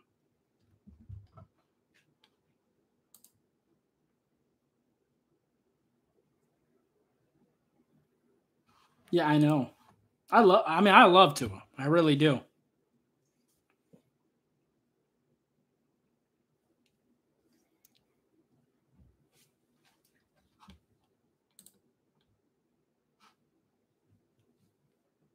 Yeah. Yeah, it's basically how it feels.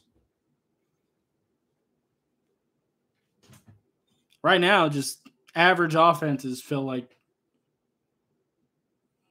fucking all-time great offenses against us.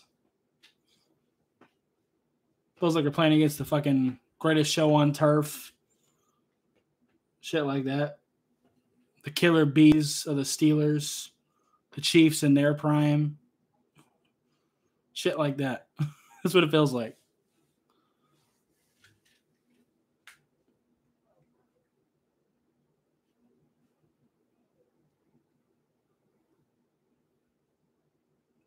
Fucking crazy. How am I doing in fantasy? Kyler Murray doing some things for me. Fortunately, DeAndre Swift's done pretty well for Detroit against us.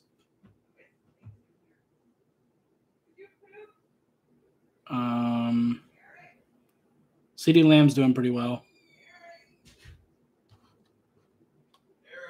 DJ Moore still ain't doing shit. I did end up having to start him against Atlanta.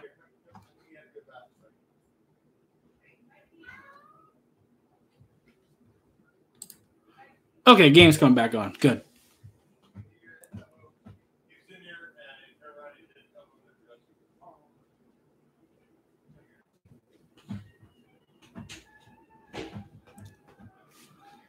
I don't want to see more highlights. I want the game.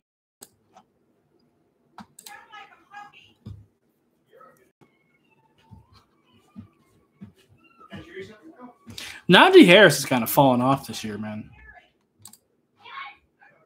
I got him in one of my fantasy leagues, and it hurts me.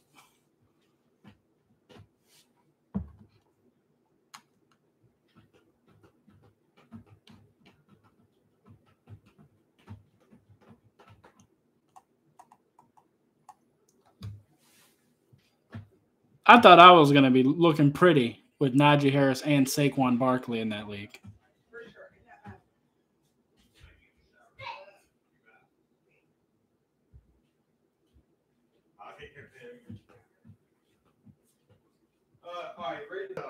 All right. Let's go. Let's go. Oh my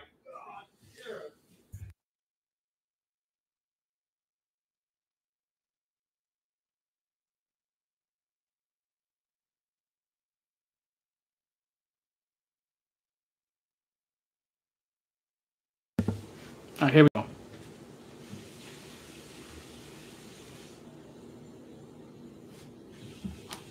Good job getting that to Gesicki. I agree. I'm not saying that Najee's bad. I think he's a very good running back. But I just thought he would do better in fantasy this year.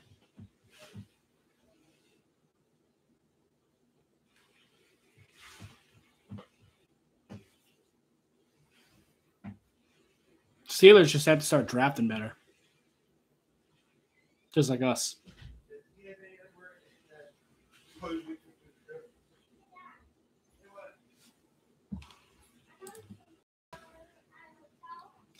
Yeah, he's not. And also, one thing I think, yeah, Ben Roethlisberger wasn't like the big Ben of old last year, but it was still Ben, and people had to respect that.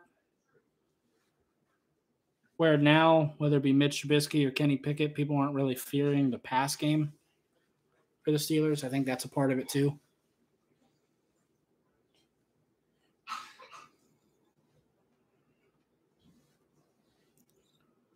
All right. Let's go. Nice. Tyreek Hill is going crazy this game, even more so than normal.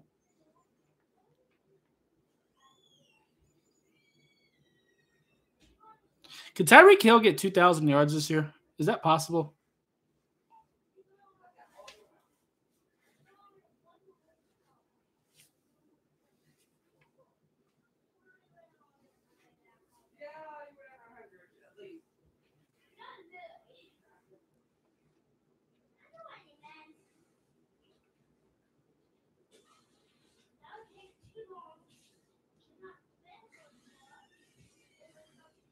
Tyreek again. Tyreek's basically has been our offense today.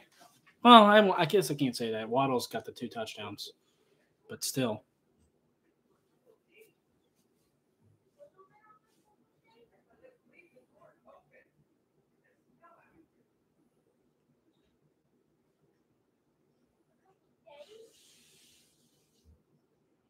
All right.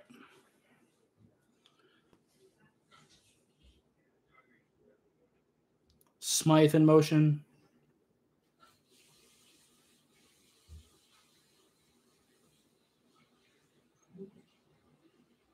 There you go, Mostert.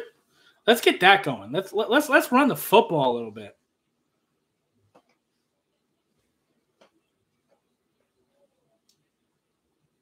Yeah, Ingold, that was a good block. Smacked the shit out of that boy.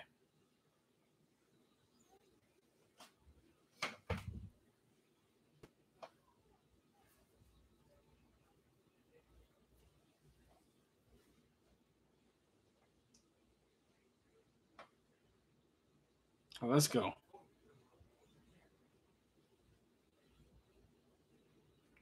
Hill in motion. Yeah.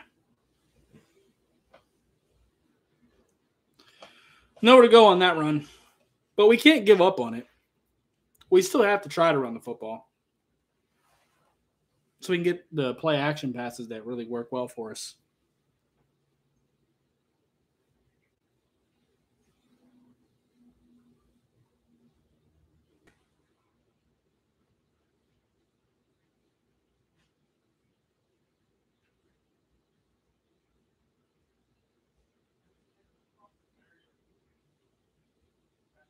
Just run to a slide. Good job.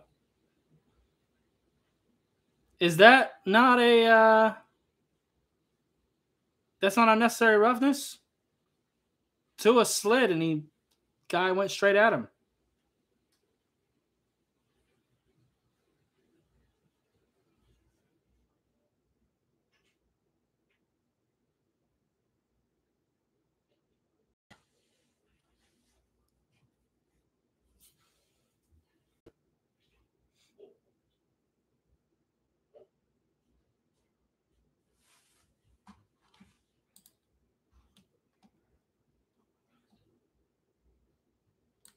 I feel you. Trent Sherfield, let's go.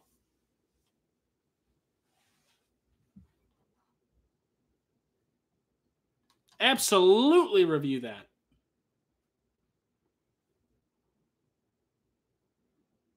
That's a touchdown. His knee was not down. No. Review that. Challenge that. Challenge that right now. Nope.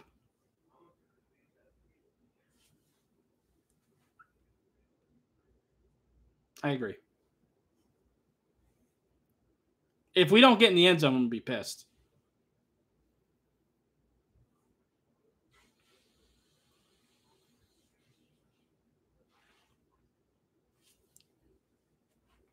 Awesome.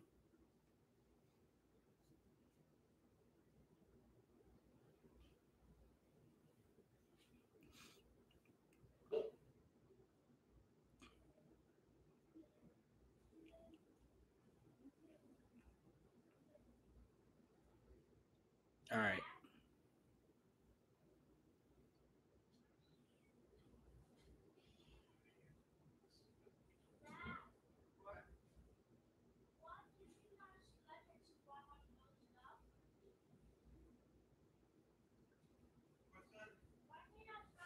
Another fucking flag.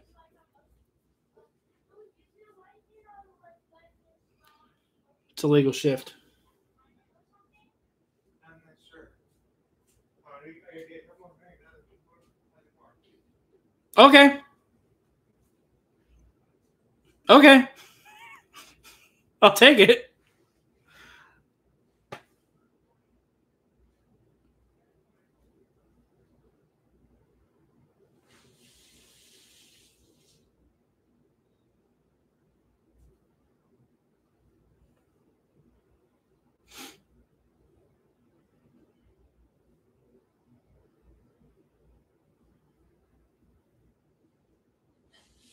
All right. Good job, offense. I still think we should have challenged it, but we got in the end zone, so we're good.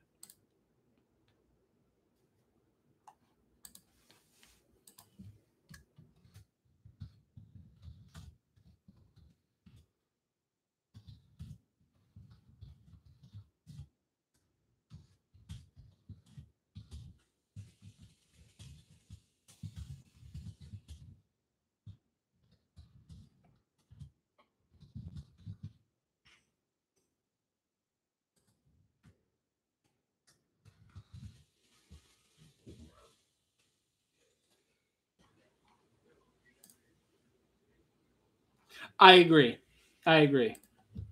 He definitely needed to challenge that.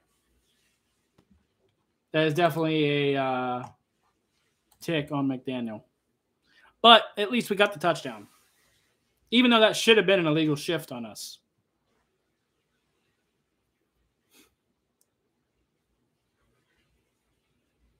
But whatever. We got 7.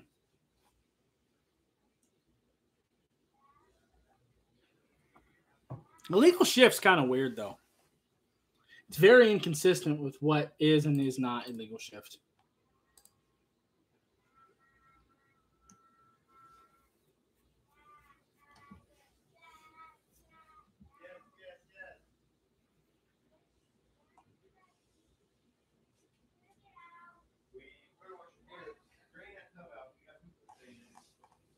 Drain that out, restart it, wait.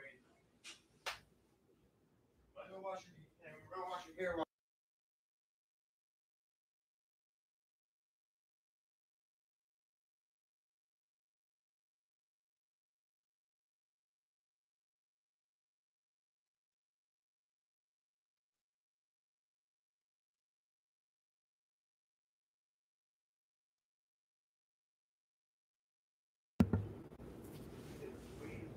All right.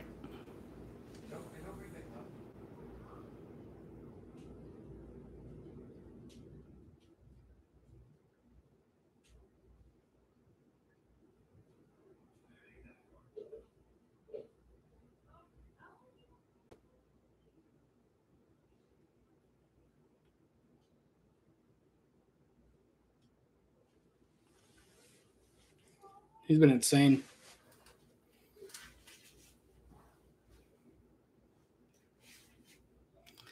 And, they're talking about how Tyreek Hill has had, what did they say, 4 games of 160 yards or more. And there's only been like 5 receivers across the league that have done that same thing. They have even done it once. Jalen Waddle's one of them. They forgot that part. Jalen Waddle's one of those 5 receivers. They did it together against the Ravens. They both had more than 160.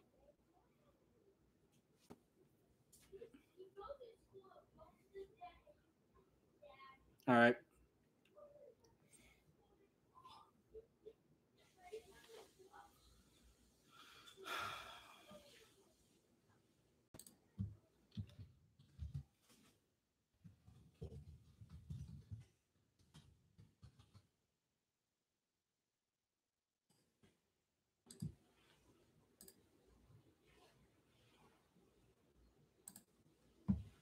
All right.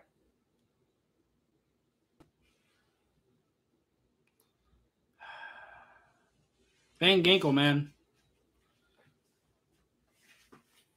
Again, our other edge rushers don't really squeeze. That's one thing that Van Ginkel and Melvin Ingram aren't doing a whole lot of. Agba and Phillips are doing better jobs of that. Phillips just isn't that strong, so when he squeezes, sometimes he gets pushed out of position. But Van Ginkel and Melvin Ingram just not very patient in the run.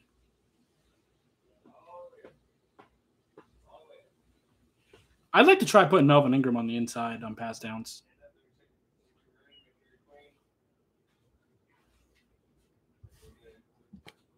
I agree.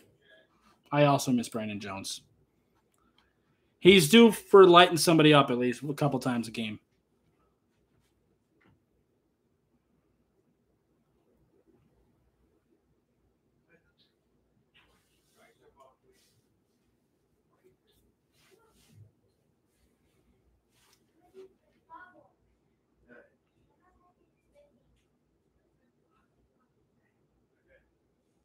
What's the flag for?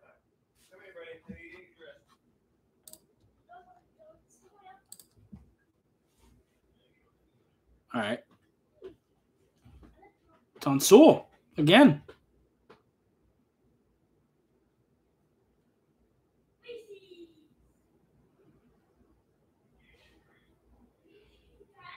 I'm not gonna lie, that was a little ticky tack. That was a little bit of a ticky tack call. The refs are real inconsistent this game. They've let a lot of like egregious holds go, and now they're being ticky tack. All right, 1st and 25, bro. We've got to exploit this shit. Have to.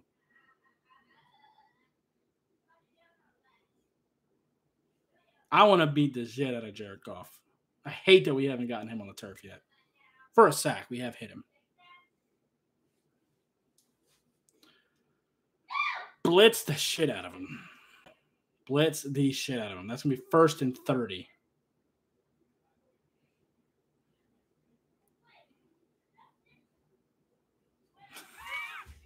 This is the most Lions thing I've ever seen. Granted, we've done it too. We did it a couple weeks ago, actually. Was it the Vikings game that we did that? We did it in the red zone. It's either the Vikings or the Bengals.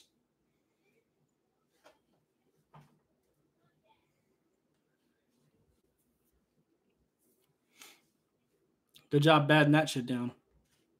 That's the second one for Zach, ain't it?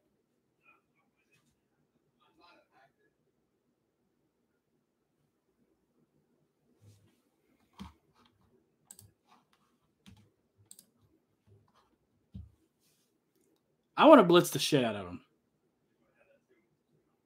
Come on, we've got to get home. Come on. We can't get pass rush on 2nd and 30. Really?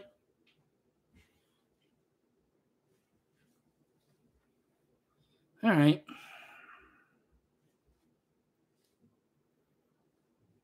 But then again, I kind of just want to stop and just let our offense be great.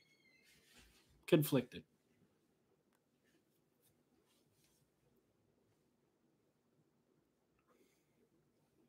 Yeah, we're going to give him space. Just try to tackle him underneath. That's understandable.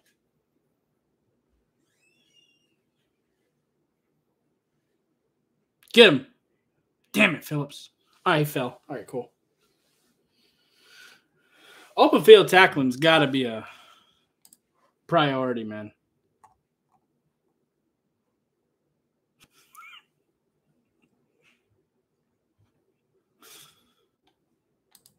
Josh Boyer is a domestic terrorist. I just seen that on Twitter. That's hilarious. It's not true, but I don't know what else you want him to do with the execution, but I don't know why that's funny to me.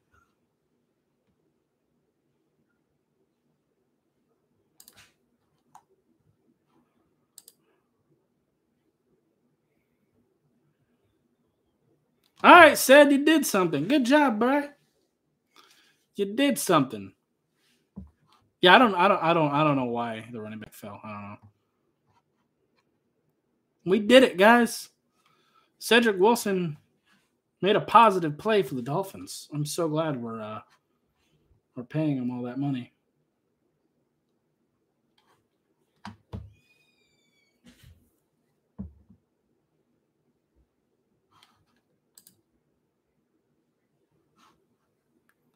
I don't know if you'd be able to trade Cedric Wilson right now.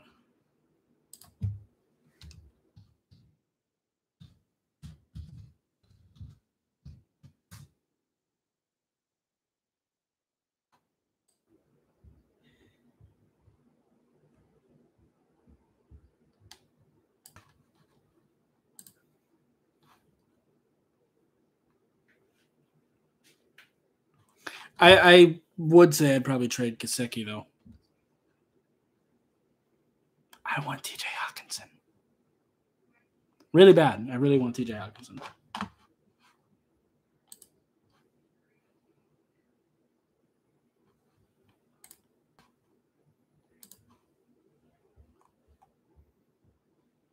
Bears are kind of catching up on Dallas, huh?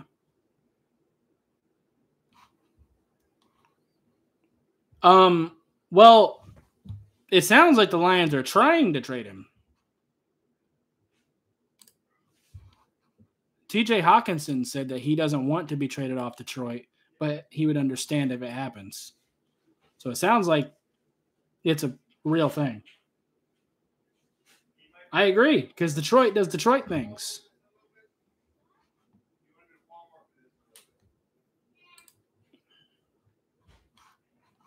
I don't understand it either, but I'm willing to exploit dumb behavior. Same reason why the Jets were about to trade Quentin Williams. Jets doing Jet things.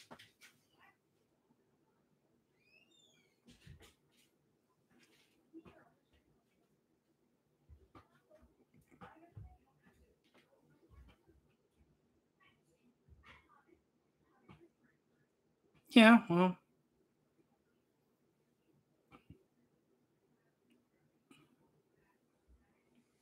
Does he really miss that much time? I'm not a Lions fan. I haven't really looked into him. Since he's been a Lion. I love his tape, and he's my favorite tight end I've ever watched coming out of the draft since starting the channel, even over Kyle Pitts. Damn.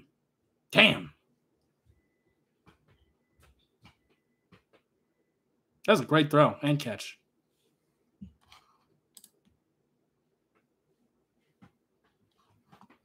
Exactly, Randy. Gesicki is a very talented player, but I feel like he was completely capping this offseason when he was telling us that he was trying real hard to learn how to block. That was a lie. He looked at the cameras and just outright lied to us.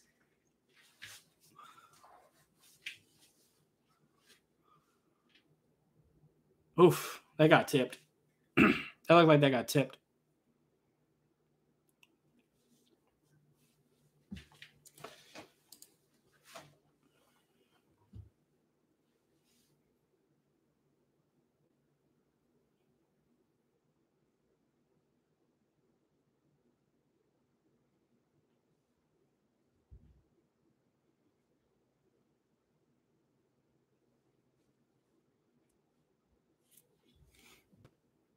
All right.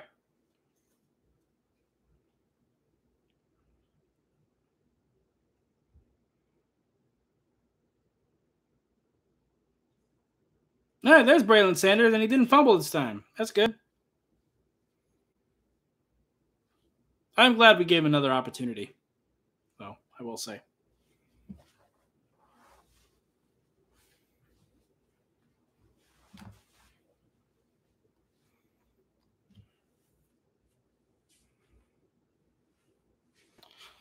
Also, 86 kind of an ugly number for Braylon Sanders for me.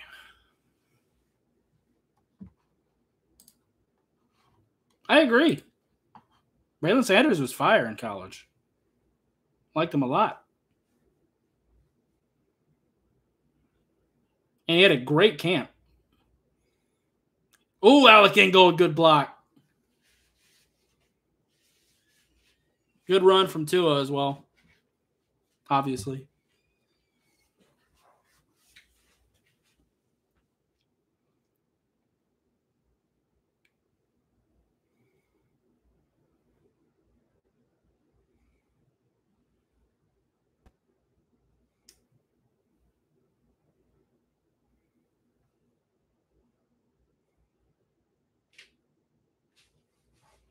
Let's go. I love Tua.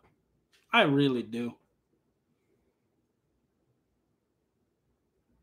Hey, Cedric Wilson got out there on offense, guys. All we did was put him in motion, but he was out there.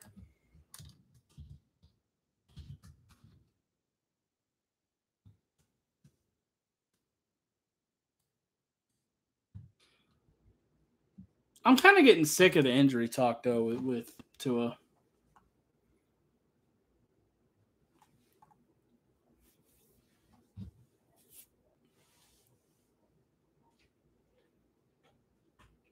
Just let him play. It's a physical sport. They know what they're signing up to do.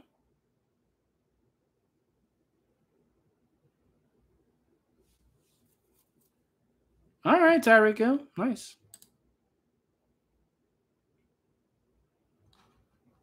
Yeah, we're just not. I would like to continue running it with Mostert a little bit.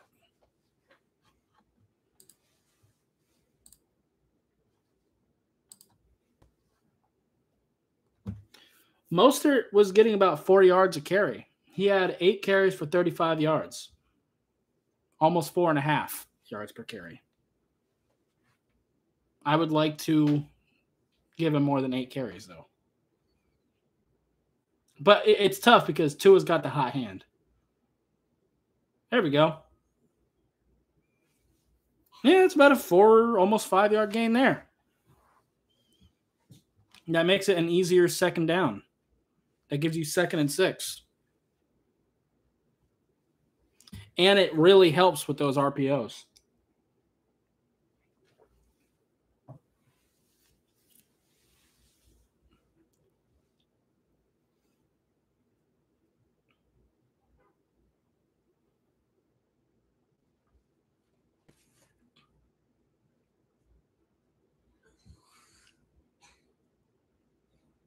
Gesicki in motion.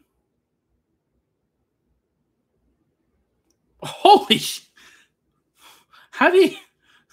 I thought that got batted down. That was a great throw. That's underrated because it wasn't like a big play, but I thought that got batted down. It was so close. And that is very difficult to throw across your body like that. To be running to the right and throw across your body to get it to the right sideline, that's a very difficult throw.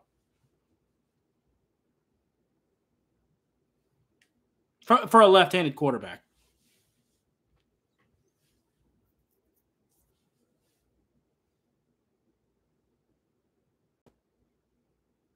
Oh, Gesicki! Let's go. Let's go.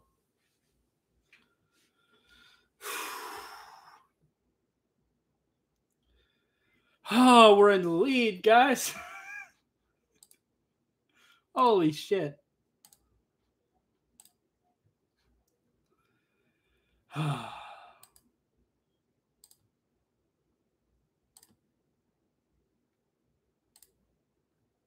Let's go. I love Tua. That's such an accurate pass, man. No, he did not single-handedly. Tyreek Hill has been insane today. Liam Eichenberg's hurt. Well, shouldn't have gotten hurt because now Robert Jones is probably going to have to come in and he'll probably take his job. Shouldn't have gotten hurt.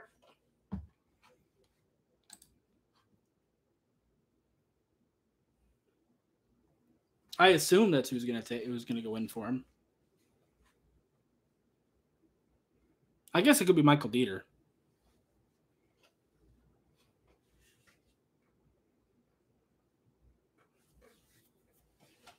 But if Robert Jones comes in and does what I think he can do, Liam Eichenberg might not get that job back.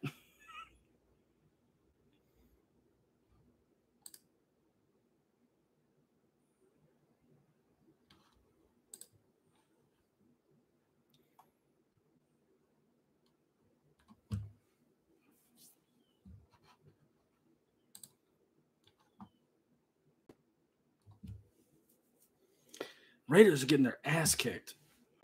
I thought the Raiders were going to be good this year, man. I really did.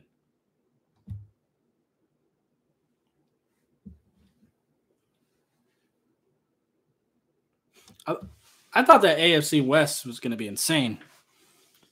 But the Raiders and Broncos just fell apart. And Russell Wilson is a walking meme at this point.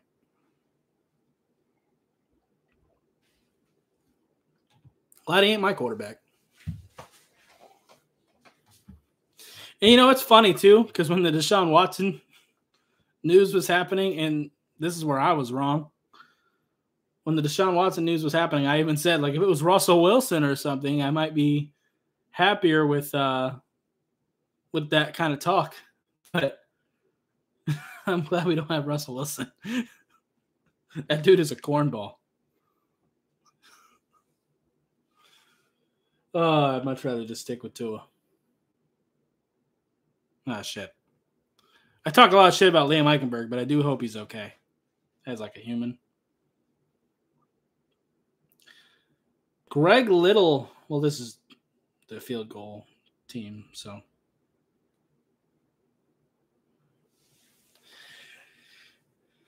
Be interesting to see what we do for this game. I assume, like I said, it'd be Robert Jones.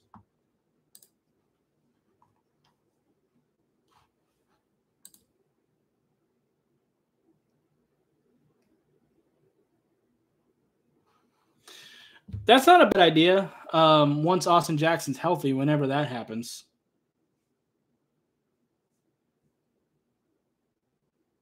I don't think that'll happen, though.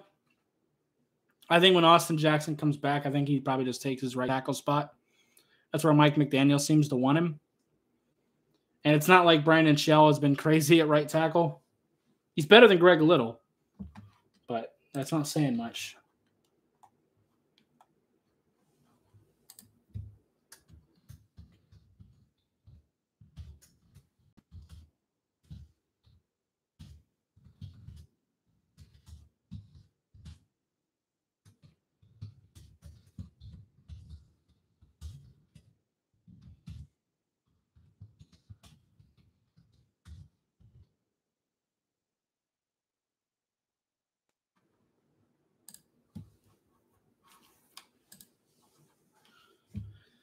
All right.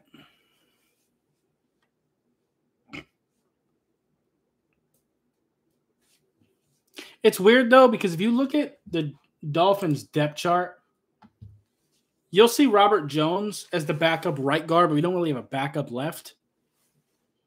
I assume it'd be Robert Jones that'll fill in for Liam, but it could be Michael Dieter.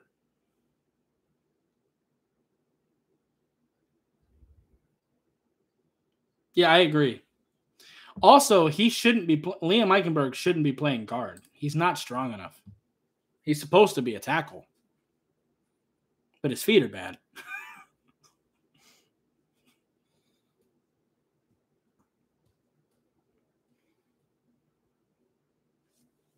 But his technique has been better this year. He's just not very strong, which was my point when we drafted him. His technique was fine-ish, in second level block, but is not powerful and doesn't deal with power very well. That's why I didn't want him at guard. But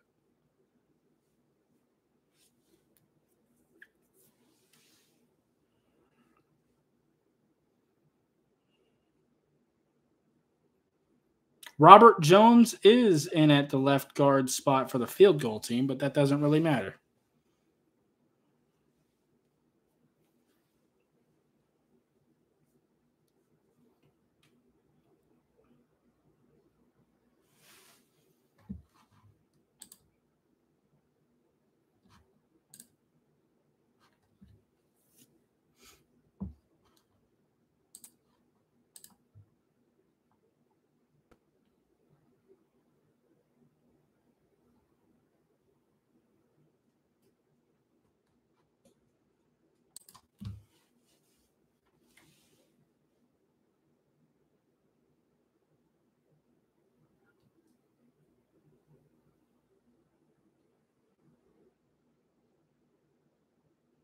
All right.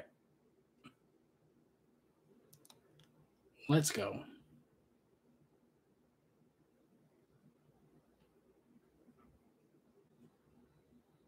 All right, defense. Let's get another stop.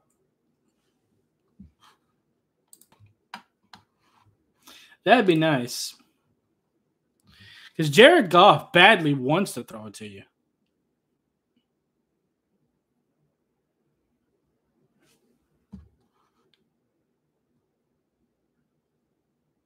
Good tackle.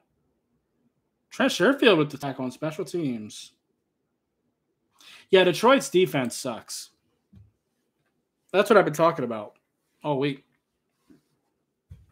They probably have the worst defense in the NFL right now. Ours sucks too, but Detroit's is a little worse.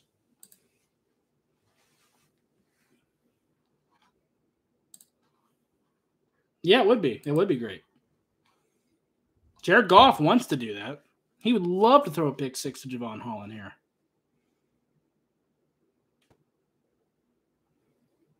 Come on, why do you gotta throw right there? Jalen Phillips was almost there. Just get sacked. Hold the ball for another second. You know you want to give it to Jalen Phillips. Rude. Jared Goff out there being selfish.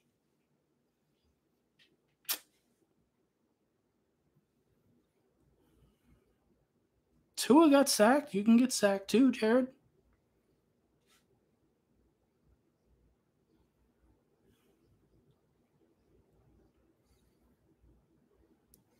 It can be like old times. Remember last time we played the Rams with Jared Goff there? We beat the shit out of them all game. I remember that.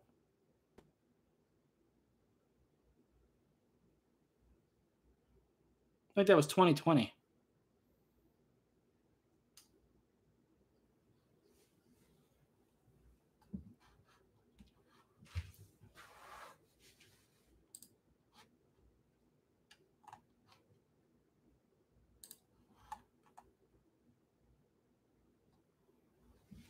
Kyler Murray's having a pretty good game for me. CeeDee Lamb's going pretty crazy too.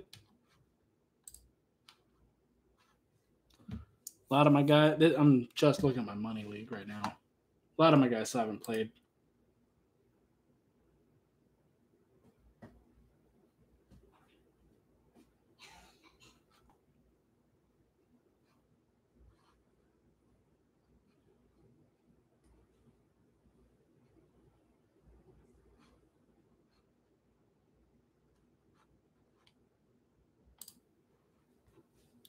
Let's take a look.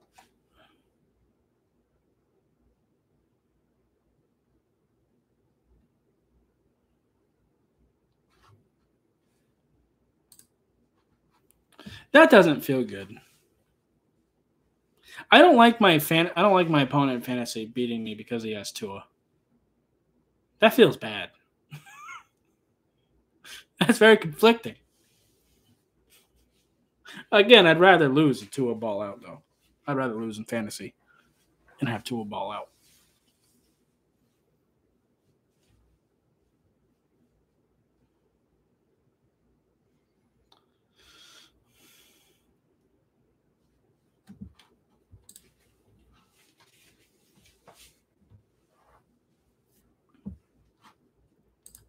Yeah, I probably wouldn't bench him against Chicago either.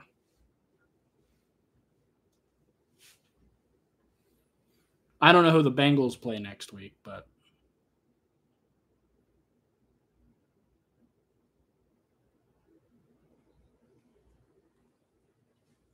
especially now that the Bears don't have Robert Quinn.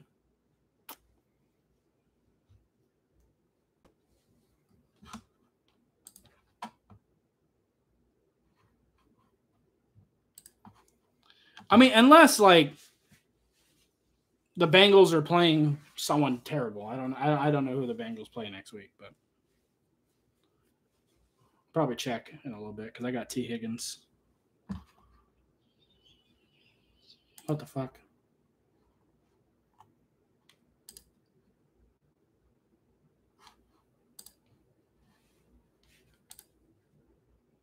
Yeah.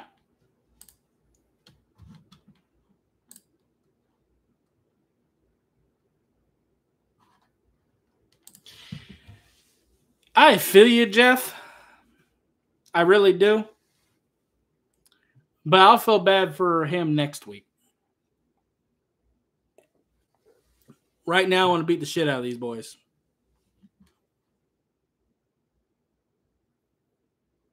Why are you stepping up, Jared? Just get sacked.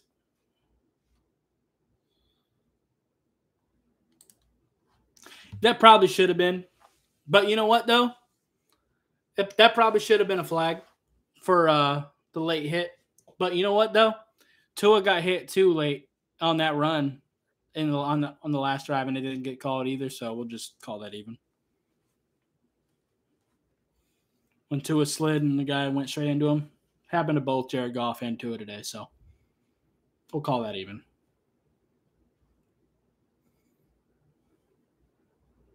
Nice.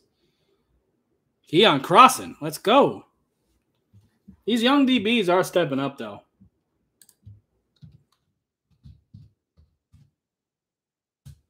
Damn it, Xavier.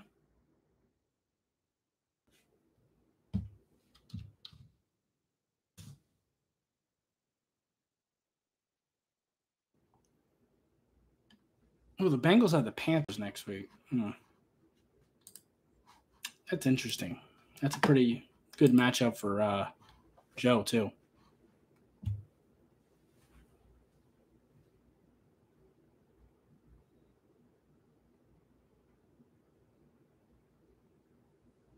Good job by Kader Kohu.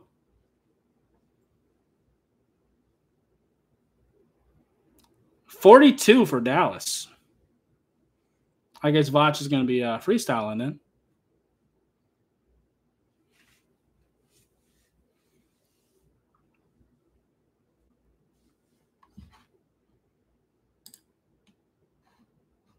Yeah, he is. He is a very physical defensive back for sure.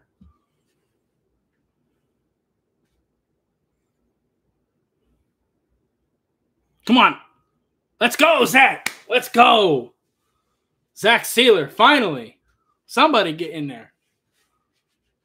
Let's go. And shout out to Ogba for making Jared Goff step up into that too. That looked like it hurt.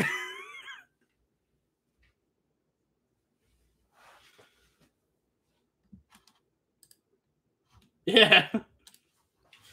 Jared Goff got up looking like that hurt. He had it in his face. Let's go. Zach Sealer's had a great game.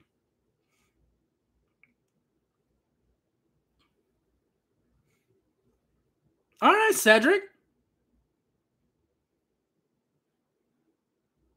Oh, yeah, Emmanuel Ogba's been playing. He just hasn't done anything. Randy said it right earlier. That dude's got an invisibility cloak from Harry Potter. 100%.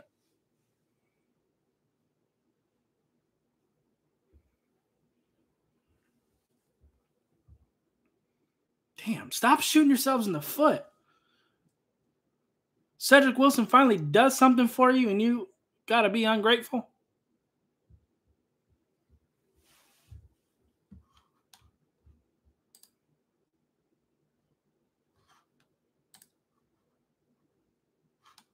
Yeah, he was questionable.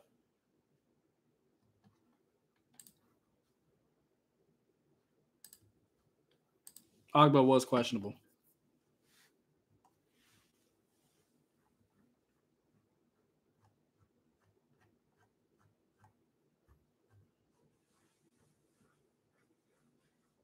Yeah, that is true, I guess.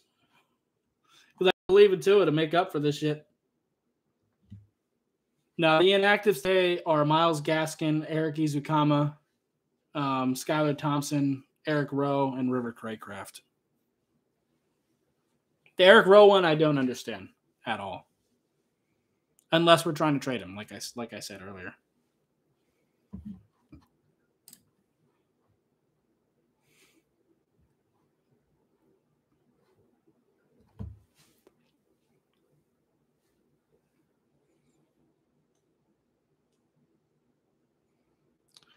Also, I want to see what happens at left guard this drive with Liam out. I assume it'll be Robert Jones, but it could be Michael Dieter. The reason for that is because Robert Jones has been our right guard all season, and trying to make him switch sides can be kind of hard to do. But as a center, you know, you're used to having to swap sides. So it could be Michael Dieter. You're not wrong. You're not wrong about Christian Wilkins.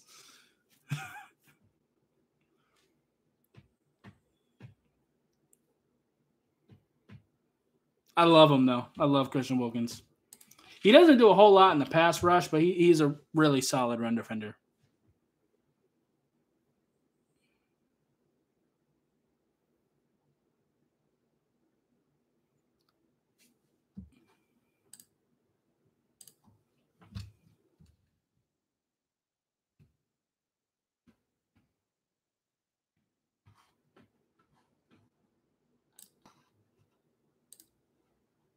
Yeah, for sure. It is Robert Jones. Okay. I assumed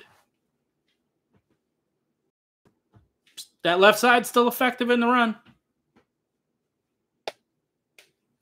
That's good. Let's see how Robert Jones did with that zone block. Oh, climbed right up to that linebacker, boy. Liam shouldn't have gotten hurt.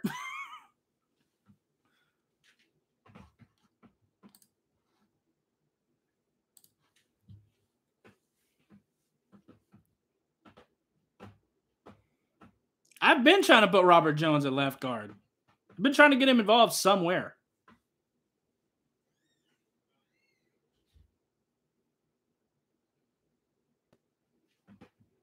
Damn. They read that perfectly. But I do think our best starting offensive line is with Robert Jones out there. Whether that means him just playing left guard or even putting him at right guard and put Robert Hunt at right tackle. Either way, just get Robert Jones out there.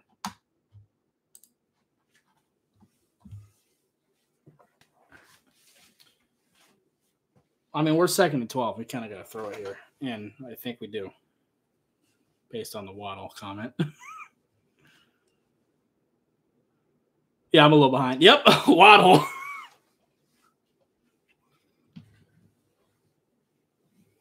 There we go. Eagles have an easy-ass schedule from here, too, man. They really could go undefeated. They do have to play Dallas again, but...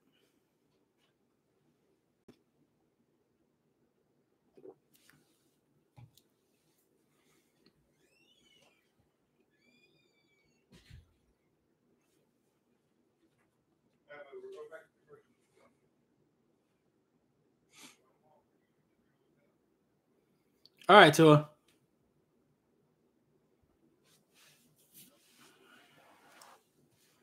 Chase Edmonds just doesn't have that same juice that Mostert has, man. He just doesn't.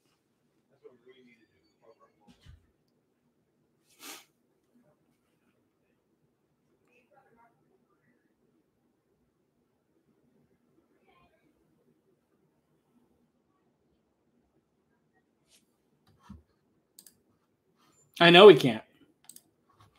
Because Robert Jones can't second-level block, and our right tackle is terrible. Doesn't matter if it's Little or Shell. They're both bad. Shell's a little better.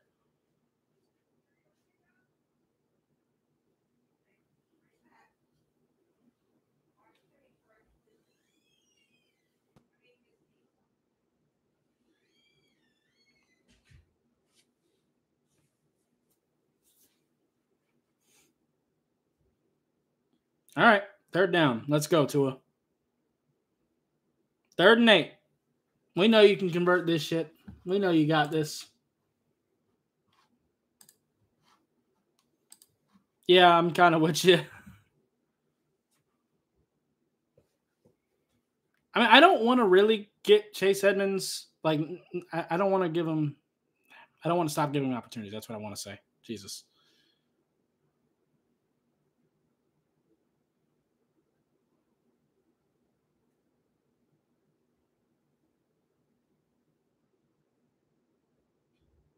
Yeah, that's on Connor Williams.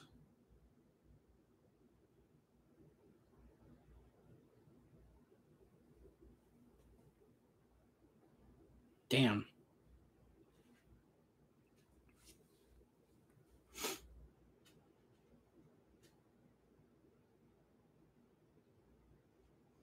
Yeah, they were not supposed to snap that ball right there.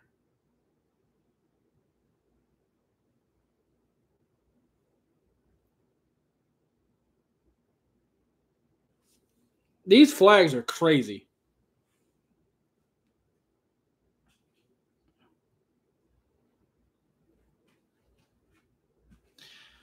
When I watch the film, I want to take a look at Connor Williams on some of these illegal shifts to see if he's just snapping the ball when he's not supposed to, because that's what happened on that play. I was able to see that live.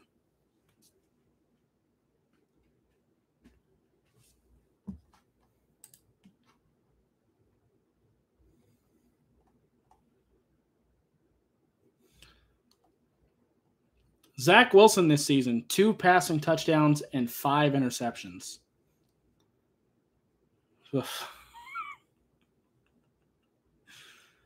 Oh, man. I hope they make him their franchise quarterback. But also, I feel like the Jets ruined him because I thought Zach Wilson was a damn talented quarterback. I liked him better than Trevor Lawrence. I liked him better than Mac Jones, better than Justin Fields. He was my number 1 quarterback in that class last year. But I also said it when they drafted him that it is the Jets.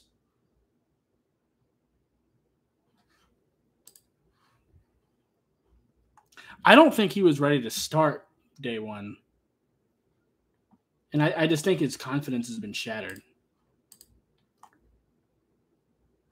There's a reason that these quarterback busts seem to happen on the same teams.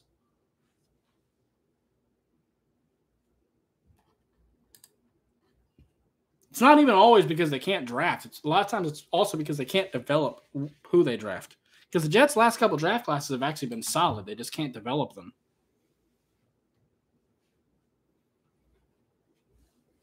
They've actually been one of the better drafting teams the last couple years.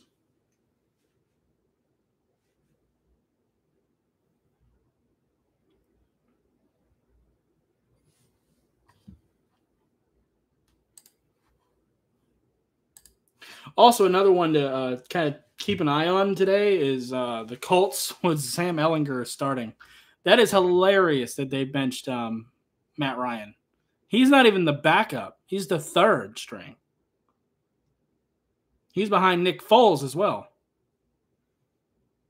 And to be fair, with how bad their offensive line is, the fact that Sam Ehlinger can move a little bit might actually help him. Because Matt Ryan has always been a statue, and he's not exactly gotten more athletic with age. And now his arm's kind of falling off a cliff. I know apparently he has a shoulder injury, so that probably explains a little bit of what's going on with his arm strength, but man.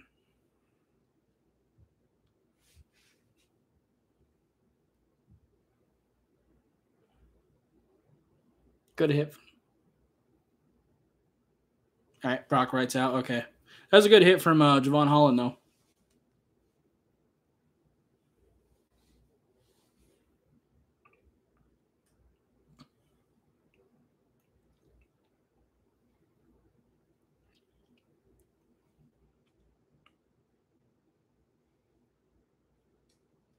Damn.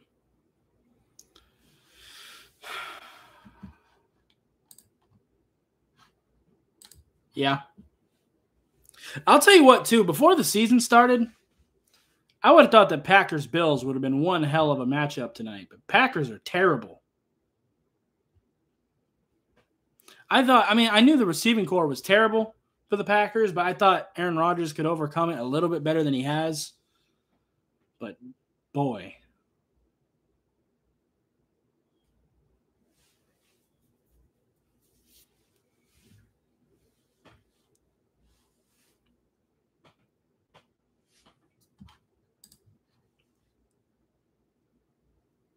Yep.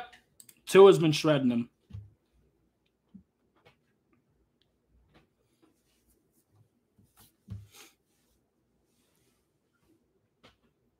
Tua's shredding these boys.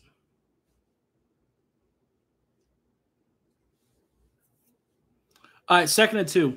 Let's go.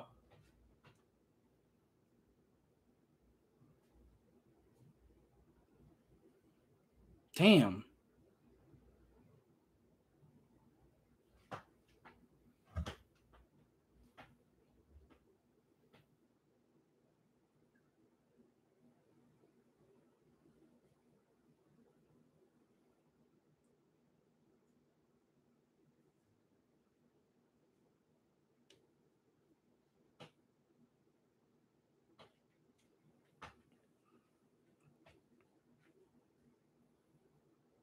Jared Goff has had too good of a game against this, man.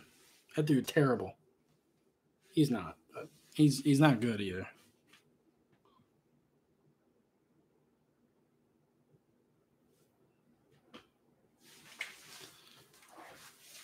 Sam McGuavin's out there.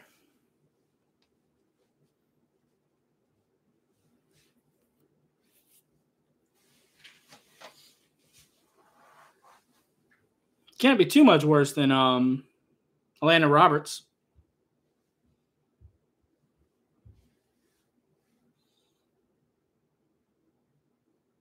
And, when we re-signed Atlanta Roberts, I was actually kind of happy about it because, we're getting him for like $42. But I thought he was going to be a depth guy. I thought we were going to get another linebacker. Oh, that's a good hit from Duke Riley. I don't know what the flag's for. Roughing the passer, maybe?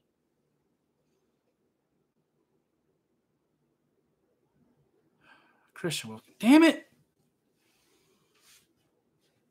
My God, these penalties. How many have we had?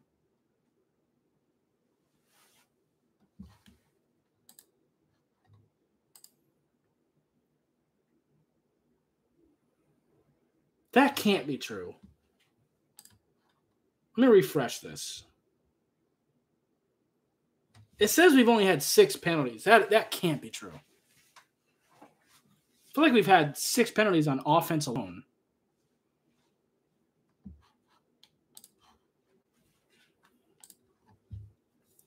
Yeah, and Christian Wilkins happened earlier in the game too.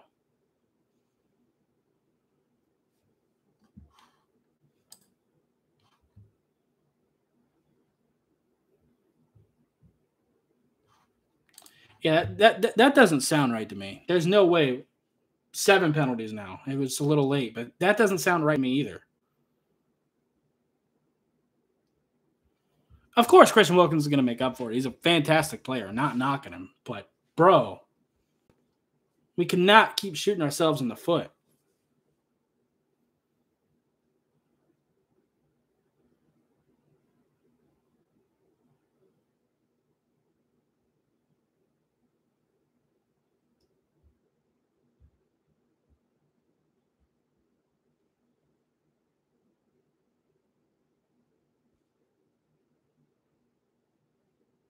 Thank God he dropped that. What now? These last couple games, I'm going to start hating the color yellow. See a Packers fan just punch him in the face real quick.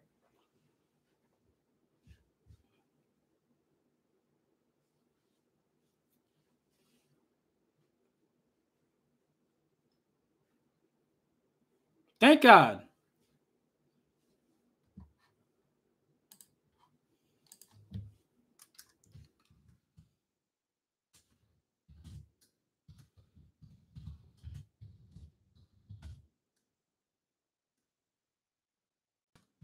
I'm going to be like the old Green Lantern comic, just be afraid of the color yellow soon.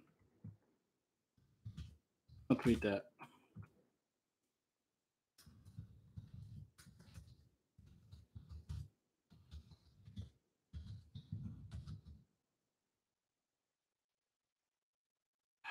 Hawkinson's so good.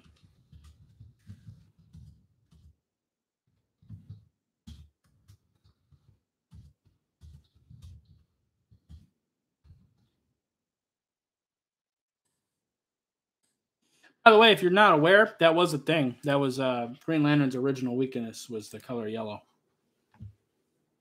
Batman and Robin like locked him up in a room that was painted yellow and he couldn't use his powers. All right, 4th and 2. Let's go.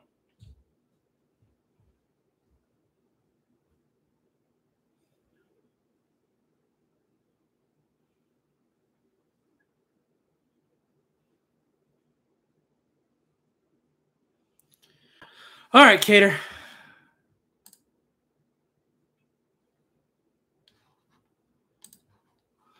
Cater Co. Thank you.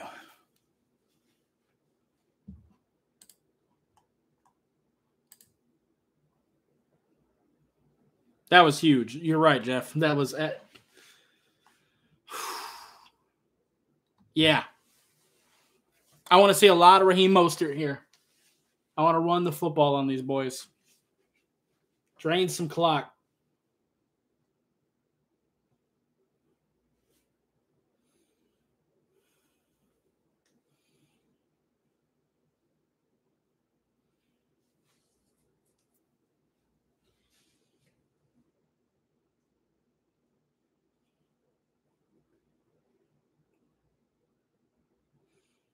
Let's go, Mostert. Let's go. Keep running it to that left side.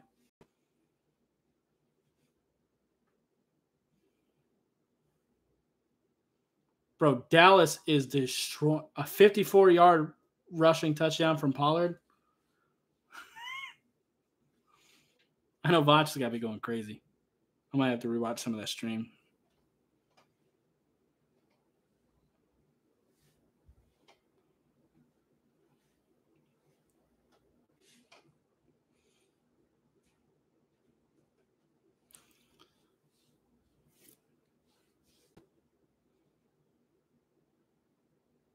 That was a little close.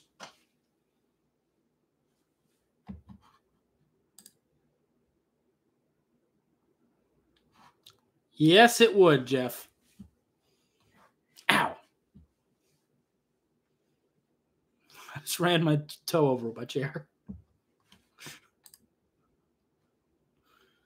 Oh, I'm stupid.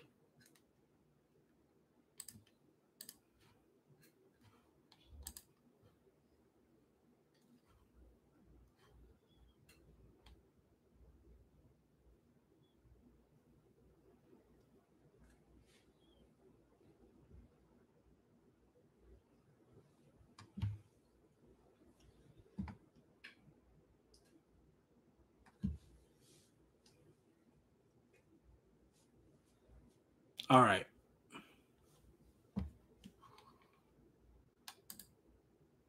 I thought it was a first down. Was it not? I thought so. I'm still on commercial break. I think you're a little ahead of me. I hope that was a first down.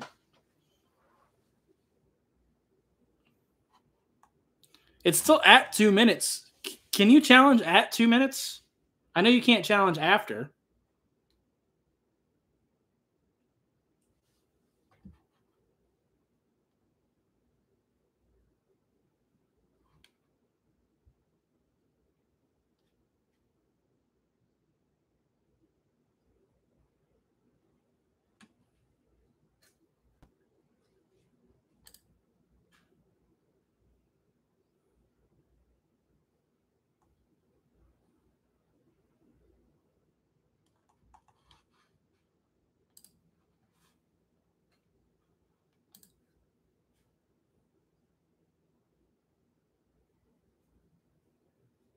Gotcha.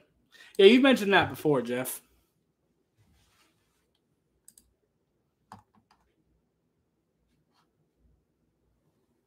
That sucks.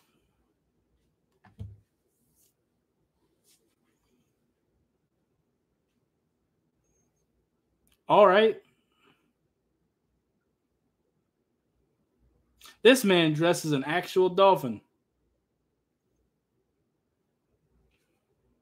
One of the fans in the stands. That's interesting.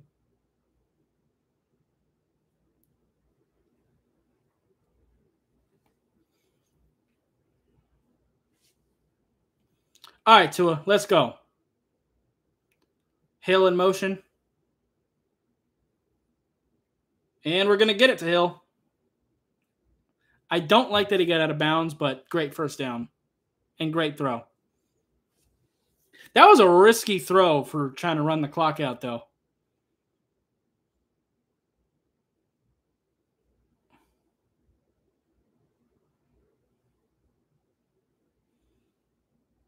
That got tipped a little bit, too.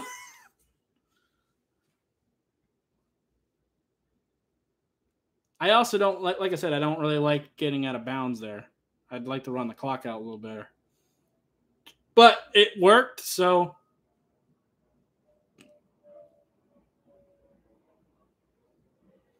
And I do agree, players, not plays. But in this situation, I'd rather try to get Tyreek on something shorter so we can keep him in bounds. I'm not opposed to getting the ball to Tyreek Hill, but.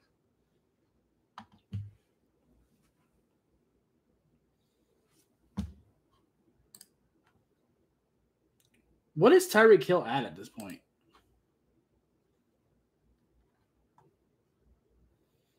$11 catches for 180 yards. Jesus. Jalen Waddle, 8 catches for 106 yards and 2 touchdowns.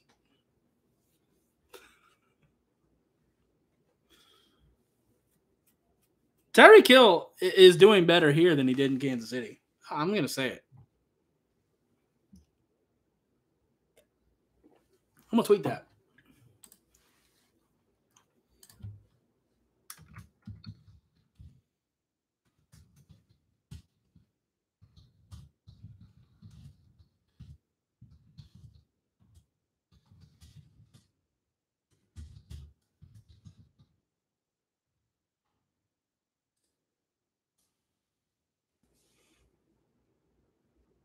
I think Tyreek Hill seems like a more well-rounded receiver now.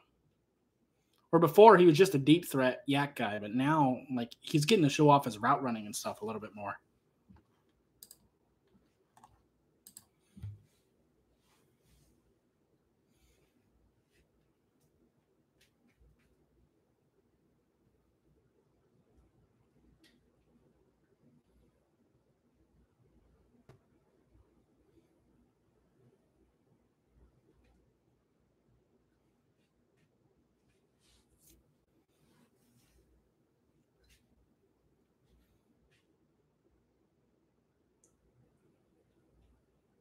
All right.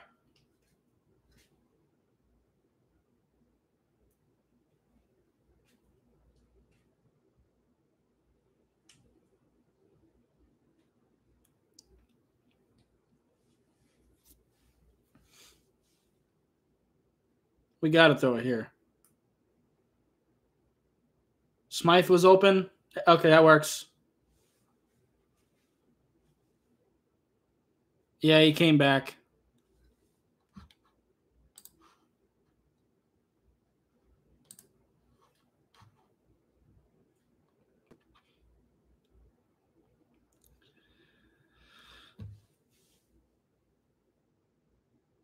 I don't know. Because he came back to the football.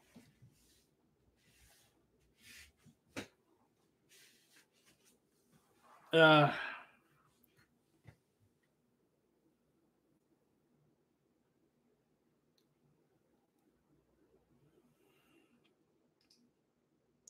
that's not forward progress because the defender didn't push him. All right. Detroit, let us take the knee. Okay. That was a bad spot. But we took a knee before there could be a review. Detroit can't challenge. It's under 2 minutes. That's a bad situation. But that should have been reviewed. Probably. But because it's not forward progress. Because forward progress is specific when you've been hit. But he wasn't pushed backwards. Tyreek Hill went backwards on his own. Yep, I'll take it. Refs were whacked this game, though, I will say, on both sides. They just looked incompetent. It wasn't even like they were siding with us. It will probably look like that, though, just because the refs have a history of fucking the Lions over. They just do. I think worse than any other NFL team, to be honest, especially when they play the Packers. All right, there's the last kneel, and there goes the win. Cool. Definitely a rough first half to start with. The fumble sucked from Braylon Sanders. I'm glad we did throw it to him later in the game. Let him get a little bit of redemption. Fantastic game from Tua. Fantastic game from Tyreek Hill. Let's go over the stats again real quick. Let me hit the refresh button. Make sure it's good to go. Tua Tagovailoa, 29 for 36, 382 passing yards, 3 touchdowns. Also Tua Tagovailoa, 5 carries for 19 yards rushing. Raheem Mostert, 14 carries, 64 yards. That's 4.6 yards per carry. Pretty good. Chase Edmonds, he only had 4 carries for 14 yards. That's 3.5 per carry. That's not actually terrible. Why would they move us to the Jets-Patriots game? That's terrible. What other games are going there? Why don't you put us on Panthers-Falcons? That's 28-24. Or Cardinals-Vikings, 26-28. Something like that. A decent game. Anyway, let me go back to the Dolphins. Savon Ahmed did get out there. He only got to carry it once for 2 yards. Yeah, they are, but still, that is true. Let me see if there are any decent AFC games. Yeah, it's fair. All the AFC games are pretty much over or later or blowouts. That's fair. Tyreek Hill, 12 catches for 188 yards. Jalen Waddle, 8 catches for 106 yards and 2 touchdowns. Mike Gesicki, 3 catches for 38 yards and a touchdown. Trent Sherfield, 2 catches for 25 yards. Braylon Sanders, 2 catches for 17 yards and a fumble. Raheem Mostert also had a catch for 3 yards. Alec Ingold had a catch for 5. Javon Holland had 10 tackles today. Kader Kohu had 5. Jerome Baker, 5. Atlanta Roberts, 4. Zach Sealer. These are just solo tackles. They also have assist tackles and stuff too. Zach Sealer, 3 and a sack. No turnovers for us. Actually, the only turnover at all was the fumble that Braylon Sanders gave up. Jason Sanders had the 145-yard field goal and some extra points. Cedric Wilson had 2 punt returns for 24 yards. That's 12 per, which is pretty solid.